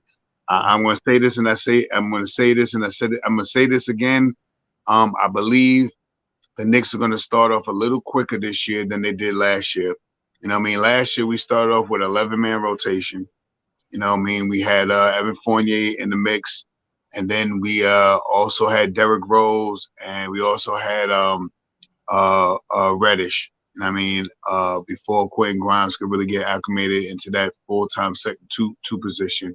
Reddish had a couple of good games, but he didn't pan out. Fournier didn't pan out the first 20 games. And Derrick Rose, as great as we love Derrick Rose, as him being a person of, that brought us, the first time we went to the playoffs, made it a spectacular year for us. He wasn't doing what he was supposed to do last year. You know what I mean? And one of the big reasons why those guys are not here, aside from Evan Fournier, and I believe Evan Fournier is the next shoe to drop. So I just hope that we can come out and be a little bit more consistent. I said it earlier. Usually, a defensive style team usually starts a little slower than in the beginning of the season. Like we did last year, we started slow in the season, but we ended up having great defensive stats last year. I mean, and we made it 47 wins last year. So I just think we're going to start off a little bit. I think Tibbs will probably, finagle with that 10-man rotation. Maybe the first 20 games, you might see Roby in there a little bit or Sims in there. You know what I mean? To try to give Randall a little relief because he's coming back from an injury. So maybe the first 20 games, you may see if Roby, this is going to be the perfect. That's how I'm thinking. I'm not sure if this is going to happen, but this is going to be the best time for Roby right now to see if Tibbs continue to run a 10-man rotation. If Roby get out there and he plays some good basketball, I don't think Tibbs is going to run. He's going to run Randall hard, but I think he knows that his foot is still maybe a little tender and may be a little more susceptible to playing him a little less minutes than playing him like he did last year, 36 minutes about 35, 36 minutes a game. Maybe he could bring him down to 31, 32 minutes a game, save a little 5 minutes for him to rest a little bit more so he doesn't put so much pressure on that ankle because we're going to need him in the long haul. It's just that's my thing. I think the first 20 games we will probably see, like we did last year, a bigger lineup to see how they fare, how they fare whether with the 10-man rotation. If Roby can get in there and get some positive minutes, and like I said, if Roby comes out and has some positive minutes from coming off the bench to back up Julius Randle, we don't need to see Julius Randle play the whole first quarter. And I mean, we don't need to see him play the whole first quarter. But the way in prior games, we've seen how Tom Thibodeau takes out RJ about 6-7 minutes into the game. And then Randall plays the whole first quarter. Then he comes out at the first quarter, last minute or so in the first quarter. And then RJ comes in and plays that another 6-7 minutes going into the second half. Into the second half. So let's see what happens, man. You know what I mean? We're going to have to, we ain't got to figure out nothing. We just got to sit back and watch. But this is what I think that may happen, especially if they're going to try to give Roby some minutes to see, or Sims, one of those two guys. If they're going to give either one of those guys some minutes to back up Randall, they got to be productive. I was just about to say that. I know sometimes we talk about Roby a lot because maybe we just want him to be successful. But like you said, we can't ignore Jericho Sims, ladies and gentlemen. Right. You can't. Oh, Jericho Sims. Jericho Sims is a homegrown product, brother. He showed some flashes of stuff, you know what I mean? And hopefully coming off that shoulder injury this all season, he get to heal and get back to where he need to be. But we that's why I think Nick said we a small team. Yeah, we might got a lot of guys. I would not say that we super small because you got two. Then Harkenstein 7-footer, Robinson. You got Jericho Sims, and then 7 foot 6'10", 6'11", 6'10" at least. Let's see what this cat Nathan Knight gonna do. He's 6'10". So I think we pretty much balance on that team. But that's the guy that I want to see do this thing, man. Jericho Sims, man. Big year for him that picked up his money, so he gonna get his money that they picked it up. Let's see. Let's see how it goes. But yo, salute to the chat. Chef MYK, what's good, my man? As always, thank you for coming in. Hey, John, we gonna turn that energy around for you, my brother. So keep coming up in the chat. We appreciate you, John. John, he's got a little doubt about Tibbs and Randall, but hopefully we can Nick's got to show and prove to John that we can turn his thought process around. But thank you, John, for coming in. Quiet Money, a lot of wives, with the closers in the building, Mr. Ball, Jay Boogie's in the house with us. Everybody up in the chat, man. Salute to everybody, man. All the Knicks fans all over. Hit that like, subscribe, don't hide, divide. Let's do it. We in here, man. But I'm really looking forward, man. I'm getting giddy as it go by, man. Time for that Knicks basketball, man. What can we say? It's time to find the orange and blue sky to start shining down on us, man. I think it will, man. So let's hope that everything come to fruition and we stay healthy. We cross T's, dot I's, all that good stuff. And just go out there and play hard. Play 48-minute basketball this year. Work with what you got, man. Like I said, a lot of people might be top heavy with their superstar, but they might got 2 or 3 guys that's nice, but do they got 12 men that's nice? Do they got 15 men that's nice? A lot of teams got 2 or 3 or 4 good guys. With that second unit. Yeah, but what happens after them 2 or 3 guys? Like I said, what happened with that second unit? Because if you spend a lot of money to me in your first unit, and if you're not a good capologist and you don't know how to get the best talent for less, like I said, I'm low budget. I try to get more out of less. That's how I roll. I'm a capitalist, you know what I mean? And that when it comes to basketball team, you got to learn how to be a capitalist. You learn how to get more for less. So I like what the Knicks did. They got players where they can get they less money, but they can get more. You know what I mean? Out of them. And that's what the guys that are not like Quentin Grimes right now, $2 million. If Quentin Grimes give you with some guy making $20 million. You understand what I'm saying, Sharp Powers? And that's how the Knicks have been rolling lately. What Quentin Grimes could do for $2 million, at least right now, is guys in the league making $20 million. Dan, they could do what he do. Be honest with you. So I think that's what the Knicks is banking on right now. Like, look at Hartenstein.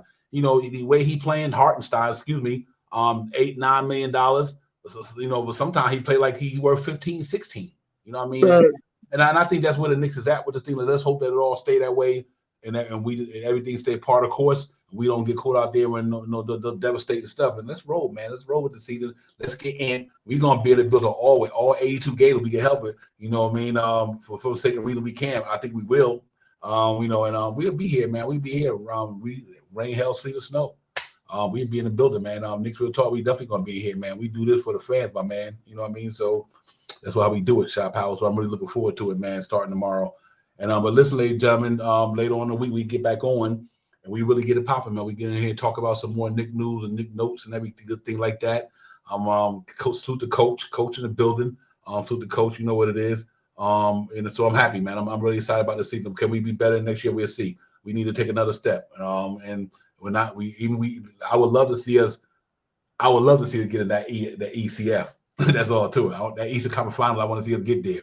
If we don't get there, it ain't the end of the world. Sky ain't falling. But I would love to see the Knicks get there. You know what I mean? Because like I said, we already got penciled in the 2 top teams. But that don't mean because they've got on paper they good right now. But who to say? Remember, Drew Holiday been playing like 60-something games a year too.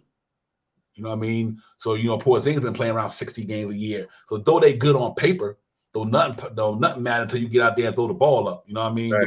When you start counting wins and losses. So right now, if we stay healthy, I think we're pretty good. We'd be a good test for a lot of people. We're gonna win a decent amount of games this year. I just think we got a good team. That's just my gut feeling. I think we got a good team overall. Our coach is good. He might not be your favorite coach, but he's a good coach.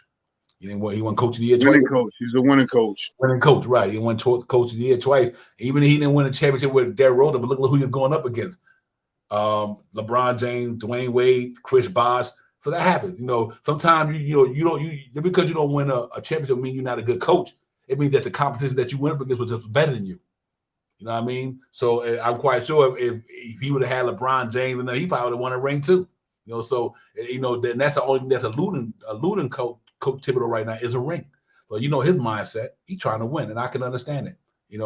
But he's doing it strategically the right way because he brought in a lot of good guys, young guys he drafted. And they playing. Mitchell Robinson, they signed them. And all these guys, so they playing them and they winning with them. So we just got to wait for that fish, Shot Pal. Once we get that reel up in there. Pull that one, bring that jammy up in here, and let's see. I don't know who it's going to be, but we'll see, man. I'm really excited about what's going down. Salute to Parrish Duggar. What's good, my man? Salute Parrish. Appreciate you coming in, my man. Always appreciate you, my brother. But yeah, it's going to be a tough season, but I like it. We good now. Right now, other than Evan Fournier and Emmanuel Quickly suspension, ain't no issues. There ain't no issues. Now everybody go on camp and battle for your spot. Let's not get it twisted. Your spot is not given to you. Let's not get it twisted. That's why Grimes got to pop. Quentin Grimes got to pop. He got to pop because that spot ain't just given to him. He got to go out there and win that spot from other guys in that. Who to say, my man, be like, yo, quickly go out there and start popping in the training camp. Right. Tibbs might be like, do I have to start quickly in Brunson? You understand what I'm saying? Because it's about a competition thing. You know what I mean? So they got to go out there and see who's gonna battle for their spot. You know what I mean? They got to battle. Yeah, let's hope so. Parrish, we were talking about that earlier, man. He got to rise. I like I said earlier, Parrish. Only reason I'm gonna get Julius Randle a path in the playoffs so far for 2 reasons that he's been. I just said because you went here now, you brought that topic up. Is one, Atlanta Hawks just had too much strategy for him. That was their key to stop Julius Randle. So I can understand why he couldn't get a pop in the 2020-21. The past season, injury coming in, injury getting injured in. But this year, if he healthy and the Knicks roll, ain't no excuse for Julius Randle.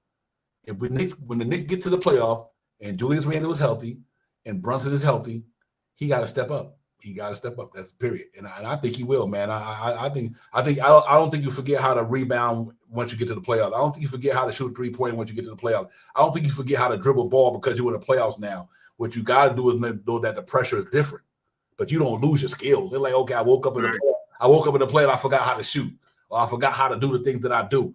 I just think that the pressure they got to be able to not let that pressure bust pipes per se.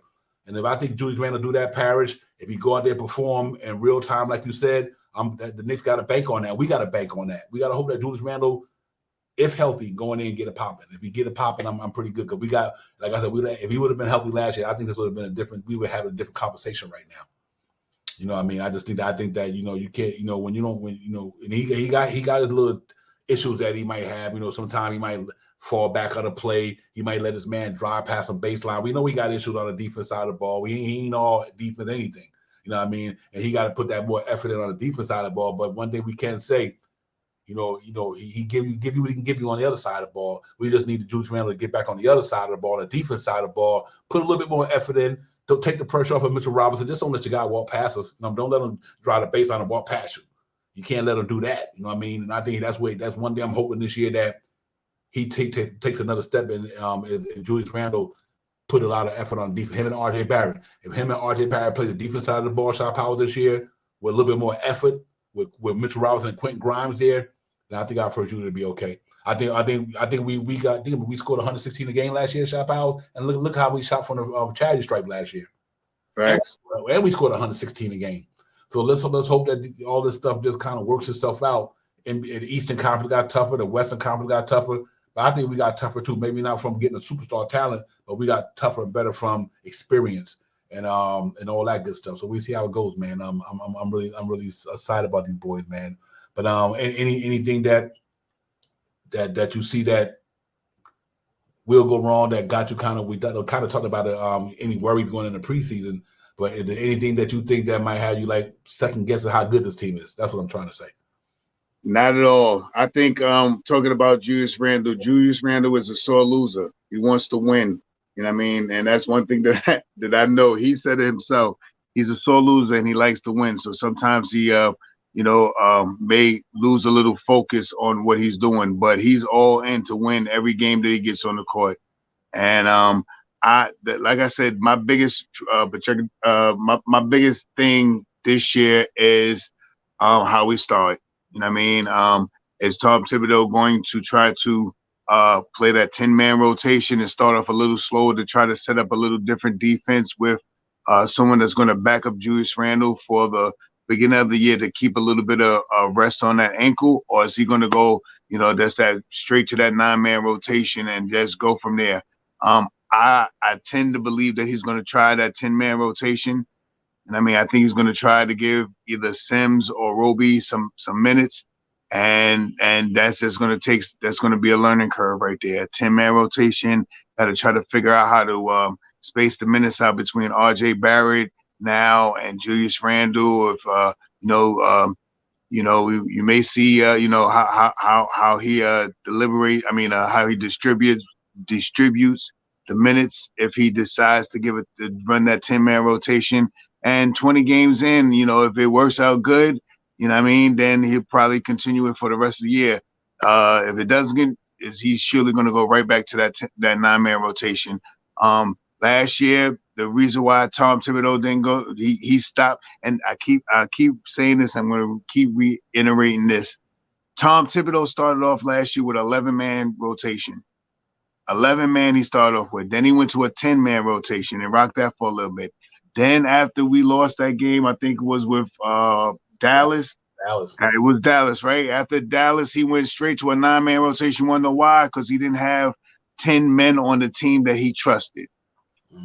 So I think that he has definitely 12 players on the team that he can really put his trust in. He likes Deuce. He likes Sims. Now we just got to see if it's going to be Robley that's going to get a little bit more minutes over Sims, because I think the setup for Sims is if knock on wood, but if Mitchell Robinson, something happens with Mitchell Robinson, I think Sims is the first guy off the bench to start, not Isaiah Hartenstein. I think he's gonna run something similar to what he did last year. If Mitchell Robinson goes down, Sims is going to start. Hartenstein is going to stay in that second unit, I believe. So I think that's where if something happens to Mitch, that's where Sims is going to get minutes. But if he starts that 10-man rotation and tries to relieve a little bit of pressure for Randle, so he, instead of playing, like I said, 36 minutes a game to down to maybe 31 minutes a game, save him 5, 6, 7 minutes or something like that to rest himself for the first 20 games or so. I think Roby may have a big chance this year to stay consistent on a 10-man rotation. So that's the big thing. That's the only thing that I'm a little worried about, to see if Tom Thibodeau is really going to just go straight into the season with a 9-man rotation, which I don't think he's going to do that. I think he's going to give Roby a chance, especially if in training camp, if he really shows like he can shoot a 3-point, he could give Julius Randle those minutes that he was giving Obi, those 8, 9, 7, 9, 11 minutes that he was giving Obi.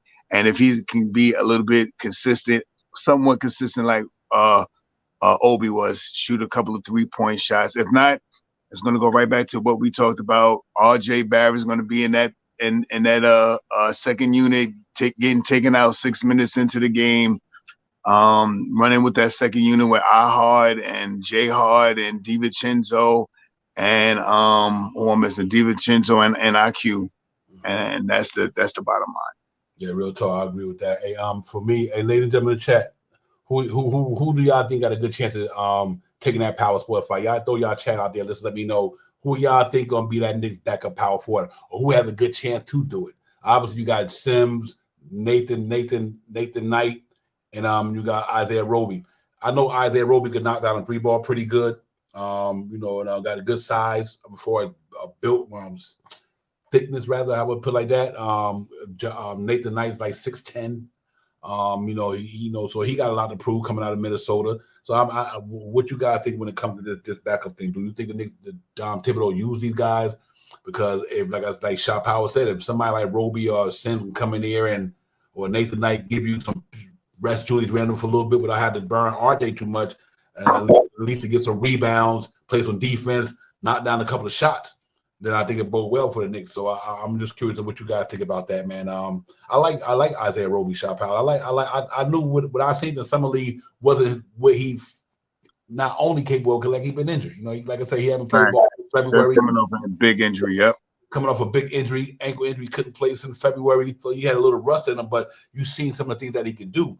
And I know he got to go out there and prove himself. He wants to say, listen, I want to stay in the NBA. So look for guys like that to go out there and try to shine in the training camp, man. That's why I'm so giddy about this thing. I'm so yancy about let's go get this shit popping.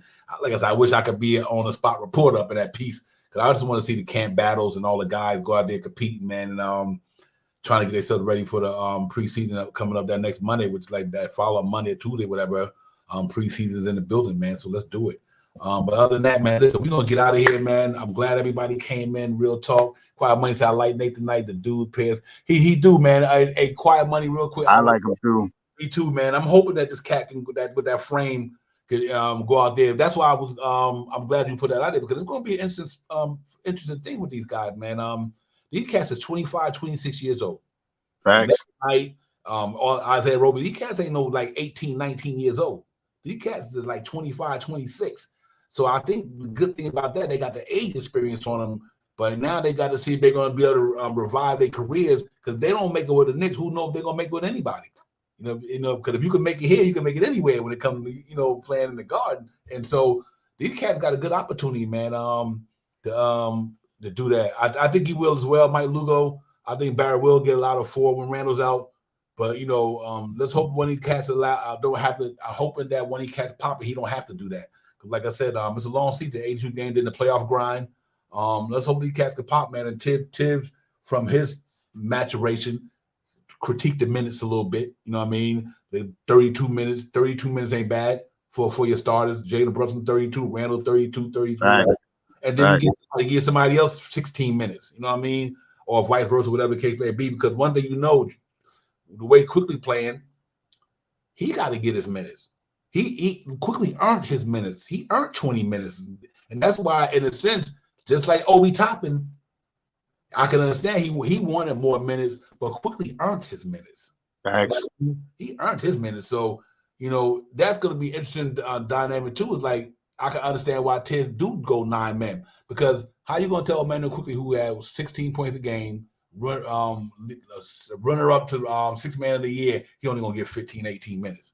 Can't do that to him. That's not fair. It ain't fair to him. He earned his minutes. Quentin Grimes got to do the same thing. He got to earn his minutes. So I am curious about these young guys going out there popping because now there's going to be a lot of interchangeable parts the Knicks got. And I'm really dying to see how that go down. Hey, we should have people, my man, long time. Celebrating other people. Good to see you, my brother. Ain't seen you in a long time. I'm glad you're up in the building. He said Roby will need a miracle play. I think. I agree with you. He got to show and prove. I think what I like about it is that a lot of these guys got to show and prove, whether they got paid or not. Because think about it, the guys who not getting paid yet, like Quentin Grimes, he got to show and prove. A lot of they these guys who want that next contract, they got to show and prove. Even the guys who got the contract. Now, RJ just got his contract, Shy Powers. He got to show and prove he worth that $20 million. $1 million a point. There you go, $1 million. My motto, $1 million point. Quentin Grimes, you better get $1 million point, because right now you're looking at maybe $11 million. You better get 15 points a game, but you get 15 million a year or something. You know what I mean? I equate that just that way. It's just one of them scenarios, one of the analogies that I use. But yeah, Shop Hall, a lot of these guys got a lot to prove. And you're right, Quiet Money. He's one of the best defending guards. Him and Grimes, man. That's why I said I want to see. I'm hoping Tibbs involved like this here. Knicks up 103 or 102 to 101. The other team got the ball.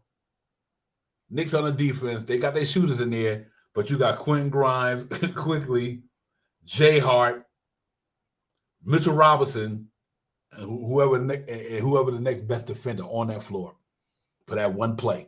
That's what I want to see. That's the evolve that I want to see Tibbs do. You know, just don't put Randall Brunson or RJ on the floor when you winning by 1 or 2, and the next team got the ball. Bring your defenders in here and set them offense players down until that play is over. Then you can bring your offense players back in. That's one thing I want to see Tibbs do more this year that I haven't seen him do in the last couple of years. Is like coach the game by what's happening in the game per se. You know what I mean? Especially at the end of the clock. Like at the end of the game, we down, we up, either we up or down. If we down, obviously you got to throw your offense players in there. But if we up, you bring your defense boys in there for that 1-2 play, whatever. You can always, when the whistle blows, you can always change everybody out. I want to see him do that. I think if we do that this year, coach a little bit that way, I think this team would be pretty good. Because like I said, we got some good pesky guys down there who can defend the ball pretty well. And if they do that, I think that'd be awesome, man. So we'll see how it goes. But we got a lot of not to worry about, but we got some interesting scenarios. Let me put it that way. We don't have no worries going into training camp. We just got a scenario with quickly extension, Evan Fournier's contract. Are we going to get rid of him? Because I cannot see it. Well, I can see it happening. But do Evan Fournier really want to go to the media day knowing that the Knicks trying to trade him? That's what I'm saying. Monday, I'm saying he ain't going to go to media day tomorrow. And after media day at 4 or 5 o'clock, because I know it's going to be early, at the media day, you're going to hear the trade is going to shoe going to drop on the floor hard. Bang! Fournier traded for 3 second-round picks to three second-round picks to XYZ team to Miami. They're gonna need some shooters over there. Trade them to Miami. Let Fournier do us dirty when we play them like he does the Boston. Send them to Miami. There you go. They need some shooters over there. They ain't pick up nobody. Okay. Survey said who's gonna be the impact. That's a good question. Grimes. I'm thinking impact. Wow. I think Grimes am already pretty much eye hard. The only reason I'm going with Dante is this reason. He got to have an impact because we lost Obi. Okay, Obi. I could go with that. Yeah, because we lost Obi Toppin, now we kind of gonna miss him what he was doing for us. But I think DiVincenzo can have an impact on the team just because he's got a championship pedigree in him, winning mentality, and he's been around winning play. You know what it is to win. And I think what he do with the basketball from deep is like Quiet Money said, ability to steal a ball, all that stuff. He does that pretty well. And so I'm going to pick DiVincenzo because I kind of already know what IQ Grimes them is capable of with the Knicks. So I think because of the Obi Toppin situation, I think DiVincenzo come in. They gave him $10 million for a year, 4 years, so they must see something that a lot of people don't see. So I think he's gonna have the biggest impact just due to the fact in that second unit. You think about this here when Quickly not popping. Think about the Knicks second unit last year, ladies and gentlemen. When Quickly wasn't popping, that we ain't had nobody in the second unit who can literally score at all. We think about it. It was Josh Hart. He's not a scorer, but nobody if Quickly didn't have a pop in that second unit. I think it reared its ugly head in the playoffs against Miami. If Quickly you don't have a pop in that second unit, then our second unit was kind of suspect when it comes to a scorer. But I think DiVincenzo will free up a little bit more. Harkenstein, he'll free up that power forward in my opinion, because he can stretch the floor. So I think he might have an impact in the fact whereas he makes that second unit a little bit more stronger because of what he can do with a basketball on both sides. I'll put it like that. But I think the other guy, I think IQ balls out. I think they all gonna come play, man. They got a taste of that shit last year. You know what I mean? So I think they're gonna come ball out. That is true. I think they're all going to come out. But I said last year I thought Grimes was going to be a little bit better player, and he was. He was better than he was the year before. He started last year, and I think this year is going to be something similar. I keep putting these two things together. The first 2 years when he was in summer league, the first year he sucked. I mean, he wasn't. You didn't really, he wasn't all, But this next year that he came out, that second year that he was the starter, he was the all-star of the season. Mm-hmm. And I mean, and I believe this year he's going to come out. I think he's going to create his moves to the hole. He can pass the basketball. He can rebound the basketball. And if those passes that Julius Randle gives him this year, he knocks down, he's going to be in the running for the most improved player. And if he does anything. What he averaged last year, 11 points, was it like 11 points? If he come in here and snatches up another 8-9 points a game, that's major. You know what I mean? That's major. That's what I'm hoping for. I'm hoping that he can come in here and have some of those games like he had during the season when he got hot. He wasn't super duper consistent, but when he got hot, he hit 6 3-pointers in a row. 24, 20 this point. That's what I'm looking to see for him this year. I'm looking for him to be, when the game is over, that they're pulling him over to the side to ask him questions of how he performed that night. That's what I'm thinking. I'm thinking Grimes is going to come out. I look at his tapes. He's doing these things where he's on these wheels and he's wheeling his arms out and trying to make his arm. He looks a little bit more bigger, and where he looks bigger this way, he makes him look a little bit more taller. He's stout, and now he looks bigger. If he comes in this year and start knocking those shots down, it's going to be critical for him. It's bag year. You know what I mean? He wants a bag. He got to come out there and play like he wants a bag. Right. Hey, I think if he come out, to me, 45. If it splits, this is put like there. If he can give you splits like this here, 45%, 38%, and 80%. 45. Oh, that's damn near all. That's damn near also. That's 40, 90. That's the trifecta right there. Yeah, you get close to those numbers. That's the trifecta right there. He looking like he running like a Brogdon used to do. Right. I mean, splits. I'll be good. And then you say, I'll take 15 a game. You go if we went from 9 to 11, because we got three guys. I don't know if we're gonna be able to be capable enough to get that close to the point because we got three guys that's already getting that. But if he give me 15, 3 or 4 assists, 15, 4, and 3. But give me the splits that he had, I'll be okay. I might can hop on that. I think Quentin Grimes is definitely gonna have a good year, man. So just to answer Quiet Money question, facts. Yep. I'm good with that, man. I really do, man. I think these cats come out to play this year. Let's see. But Grimes gonna get it popping. He did, man. He only missed 4 shots. He's gonna be one of them guys that gonna make everybody realize, like, I understand they got the Donovan Mitchell. I understand that, but you know what Donovan Mitchell and all these guys got to do? They got to score against the guy in front of them. You know what I mean? So even though when they play Quentin Grimes, though, they don't get it like that. That's why I try to look at it this way. Why I think the Knicks is gonna be good. Just because this cat can score 25 a game, he ain't scoring it on Quentin Grimes. You understand what I'm saying, Shaw Powers? So no matter how good some of these guys are out there, but when they play him, he makes it hard on the cat to score the basketball. Anybody he play. I think probably 1-2 games he probably gave the business the past season. But other than that, Tom Thibodeau put him on every team's best player within that height range. You know what I mean? And he does a good job of doing it. You know, they put him on Tatum before. They put him on Jimmy Butler. They put him on anybody point guard. I mean, he just go on and on, man. They throw him on the best cats with an offense game, and they 9 out of 10 they throwing Quentin Grimes on him. I seen the stat on X somebody put up. He was the 4th best. I think either all on ball defender in the league. With 3 other guys in front of him, he was the 4th best on ball defender and all that. So. I think that really tells me a lot about what he could do with the Knicks to help them out. And him and Mitchell Robinson, the anchor on that offense, on that starting lineup. So Terry Mosey was popping. Teran, I apologize for that. I just looked too fast. Teran Mosey was popping. Everybody, salute to you, Teran. Thank you for coming in. And everybody in the chat, man. Jet for life was good. Amen. Quiet my money. guy.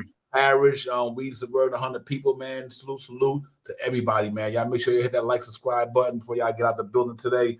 And we appreciate y'all coming in. You know, there ain't no Knicks Real Talk without the chat. Y'all know that's where it's at. So that's real talk right there. But yeah, man, it's gonna be a fun season, man. Gonna be some peaks and valleys. Hope it's more peaks than valleys, but it's gonna be some peaks and valleys through the season. It's 82 games a long season. But let's hope that this team don't hit too many valleys. They be peaking more. They finally be peaking more. And they win some games, man. It's gonna be tough. NBA Eastern Conference gonna be pretty tough. But I think we built for it. I think one thing I can truly say, our team is built for this. They built for the grind. Now, how the grind pans out remains to be seen. But I do think the team that we have is built for this. That's what I do like about it, Shot Paul. I think we got a team, a bunch of guys that they got that dog in them, but they just kind of like they move in a silent way. You know what I mean? They ain't out there barking at everybody. They just go out there and fight and put the work in. Salute to my man, Quality Trouble. Quality was pop up, my man. Salute. Teran said, I'm a New York fan to the fullest, but I think it's going to be the same outcome as last year. The East just got put the West on. Yeah, you're right, man. It's going to be interesting. You know, I just want us to maintain Teran at least to the trading deadline. You know what I mean? Because then you got a chance to let your team get better then or next year. But you never know what might happen at a trading deadline. And the Knicks just need to tread water, Shop out. They only a player away. They only about a player or two away from doing damage up in this thing, man. You know, and to make no mistake about it, that's why I'm not opposed to trading a certain player or to bring in this type of player, because that type of player we bringing in going to make us a better team, then so be it. I mean, I'm not tied to no name on the back of a jersey. Real talk, I'm not. You know what I mean? I've been a Knicks fan because of the name Knicks, not because of the players on the back of the jersey. So by the trading deadline, anybody can get it. If that person they going to make this team better. If the person they going to bring on make this team better, I don't care who you are, from 1 to 15 on that roster. If this person you bring in is better than you, then it is what it is. As long as it don't mess up the infrastructure and it don't mess up the salary cap, the infrastructure, the draft picks moving forward. Because a lot of them draft picks we're not even gonna see them. We got 4 this year. We're gonna draft 4 players. That ain't gonna happen. We got 4 draft picks. And do you think the New York is gonna draft 4 people next year to play on that team? They built them assets for a reason. They ain't gonna see them. We ain't drafted nobody the last couple of years. That shit is over for now. For the next couple of years. Big fact. So I do think that let me read. Paris said, I'm concerned as Randall being cautious on the ankle. Yeah, in the Paris, I'm hoping that we're strong enough to survive some of that. I agree with you 100% on that, because we don't know how that ankle going to be. He might need to get out the Kobe Bryant sneakers and go ahead and get you some high. You might need to get out the Kobe joints, all rest of power, man, Kobe, and get you some thorough ones around them ankles. But you know what? Man, hopefully he come out the gate where he don't got to play a lot of minutes. Like I said, you can swing. Swing RJ at the 4. You got to hope that Roby and one of them guys pop. Josh Hart can play the 4. So I'm hoping that he don't get burnt out, and that's why I'm hoping this team get off the good starts, build some leads early. Then you can rest Randall. You know what I mean? You can rest. Right. You can rest Brunson. We need them 36 minutes. Yeah, you got to get him out there early. So we'll see, man. It all starts tomorrow. The next day, the next day it starts, we'll find out. But I'm hoping that he'd be okay, Parrish. We need Randall. That's our horse, man. I know he had issues sometimes, but he our horse though. And you know, him and Brunson, man. I believe a healthy Randall and a healthy Brunson and a healthy RJ can do some work. I just believe that. Because we got a good team. I don't need them to be LeBron. I don't need them to be KD. I just need our team to be good. because I think if we put our team, the team that we put together, I think they can do something. They're very interchangeable team, Shop Howard. You got guys who play multiple positions. They could do a lot of things. Like I said, can you imagine Quentin Grimes going out and Steven Chisel coming in? You're not losing a lot.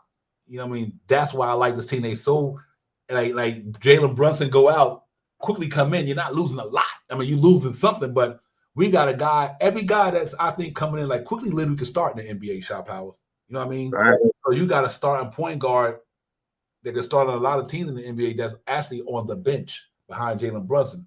You got guys with like I said, David Chisel. He might not have been a starter in his career, but he got starter talent. You know what I mean?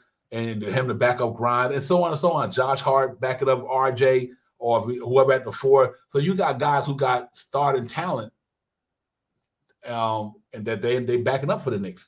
That's why I think we got a real deep, solid team because we might not got a lot of big household names, but we got a lot of good ball players. You know, and I roll with a deep squad any day. I mean, you got 2 or 3 guys, but the other 15 guys coming down, the 15 guys might do you some work. So let's see how it goes, man. I think we good here. I'm pretty confident. I'm gonna stay where I'm at. I'm with that 50-win thing. And it's gonna shock a lot of people, man. They shocked people to me the past season. I think they shocked a lot of people the past season. But I knew who Jalen Brunson was. I know who Julius Randle was. I know who RJ was. I know how these guys play, man. We watched them for the last 3 or 4 or 5 years, whatever, and we knew who Mitchell Robinson was. It was all about putting it all together, and they did it, man. And I still think they should have been better than that past season.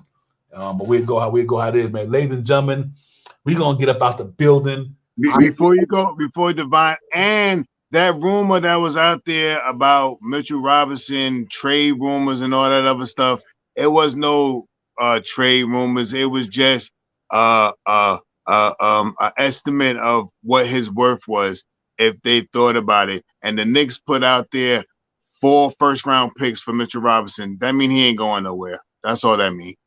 Yep. Yeah, real talk. Yeah, they ain't trading money, Mitch.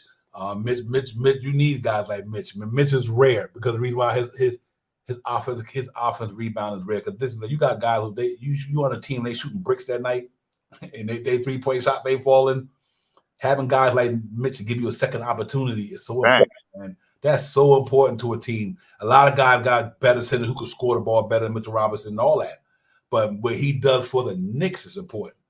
I mean, what he does for the New York Knicks is so important because, like I said, if RJ shot ain't falling, if Randall's shot might be off, but at least you got a guy there and say, you know what, I can get that rebound and get it back out there, let him try it again or go to somebody else. So I think it's so important to have guys there. But like Chop Howard said, I think they were just doing a no pun intended, a survey on what's his worth or what's Simmons' worth. Not all the Simmons, I think it was.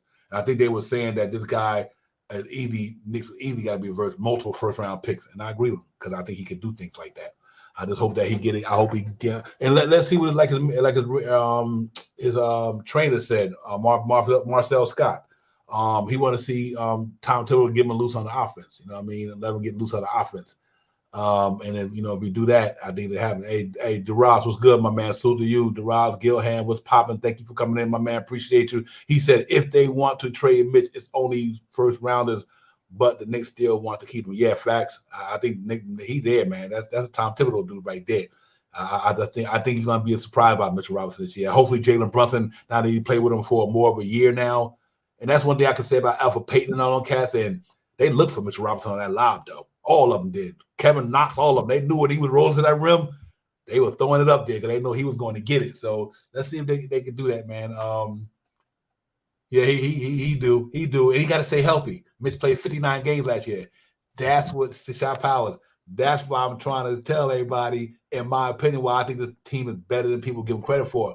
Mitchell Robinson played 59 games out of 82 last year.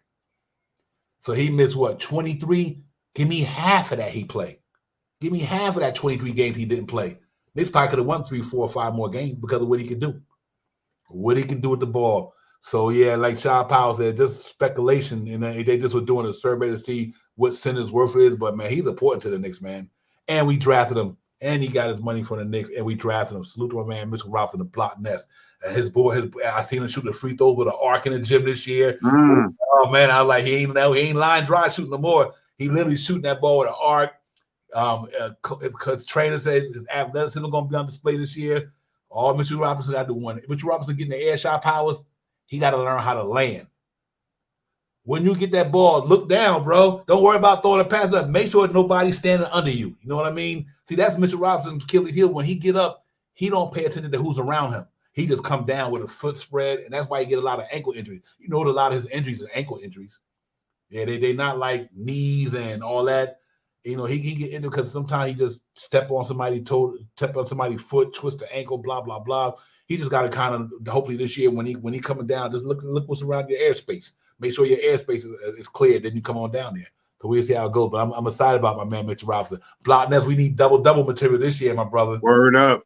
We need double. We need at least 10 and 12 with 3 blocks. You do that for a week, good to go. Stay healthy, 10 and 12, 3 blocks. I think he's gonna be a much better. I think he will improve his 3-4 shoot because he worked on it. Big year for him too, man. A lot of these Knicks got a lot of big things going for them this year.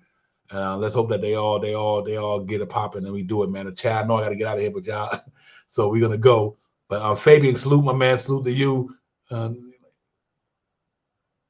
Yeah, you're right. Yeah, you're right about that. That's what I'm saying. He need to though. He need to, Fabian. He wasn't, but he need to. At least in the when he get to the season, if he ain't injured, we'll go. But Shop Powell, give me a last word, my brother. We're gonna get up out the building, man. And salute to you, Divine, as always. Salute to the chat. That's where it's at. We'll be back on in a day or two. You know what I mean? Once some shoes drop, once we see that IQ probably gets signed on Monday. I keep saying it. I think Evan Fournier is going to get traded before training. Maybe he probably won't show up tomorrow, but before training camp, I think he gets traded sometime this week. And let's just make those things happen, man. Like I said, Divine, salute to you as always. Salute to the chat. Let's get it. Yo, salute to everybody in the chat tonight, man. Quiet Money, everybody, thank y'all for your thoughts and giving us some more content to talk about. Everybody, Tehran, thanks for coming in. Hey, am I saying it right? Dunn Ross, Gal, man, thank you for coming in, man. Make sure you hit that like and subscribe button. And we survived 100 people. Good to see you, my brother. Yes, real sir. We'll be on later on in the week. Y'all check for the notification, for the motivation. No hating, just participating. Let's get it, man. We ready to get this thing popping off for the summer, for the winter time. Knicks is gonna be in the building. Training camp October 9th. Media day tomorrow. 25th season start. Let's do it. Let's get it. Peace, everybody. Y'all have a good one, man. We out of here. Shop Powell to holler at my boy. You already. Peace. Peace.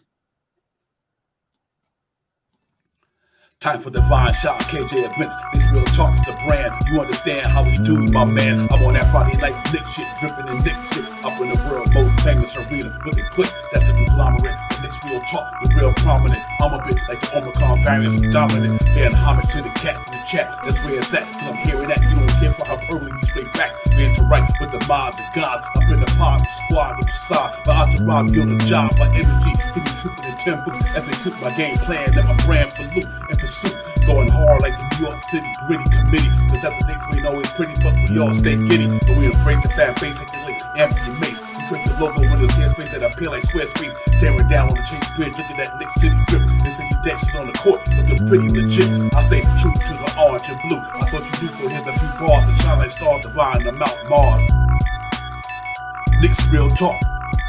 Here we go, let's go. Knicks real talk right here. I'm representing Knicks real talk. right here. Let's get it. Here we go, let's go. We here in the building. Knicks real talk. Let's get it. Here we go, let's go. Yeah, for real. Yes, sir. Knicks real talk. We here. Here we go, let's go. Let's get it. Let's get it. Yeah, for real. Yes, sir. Let's get it.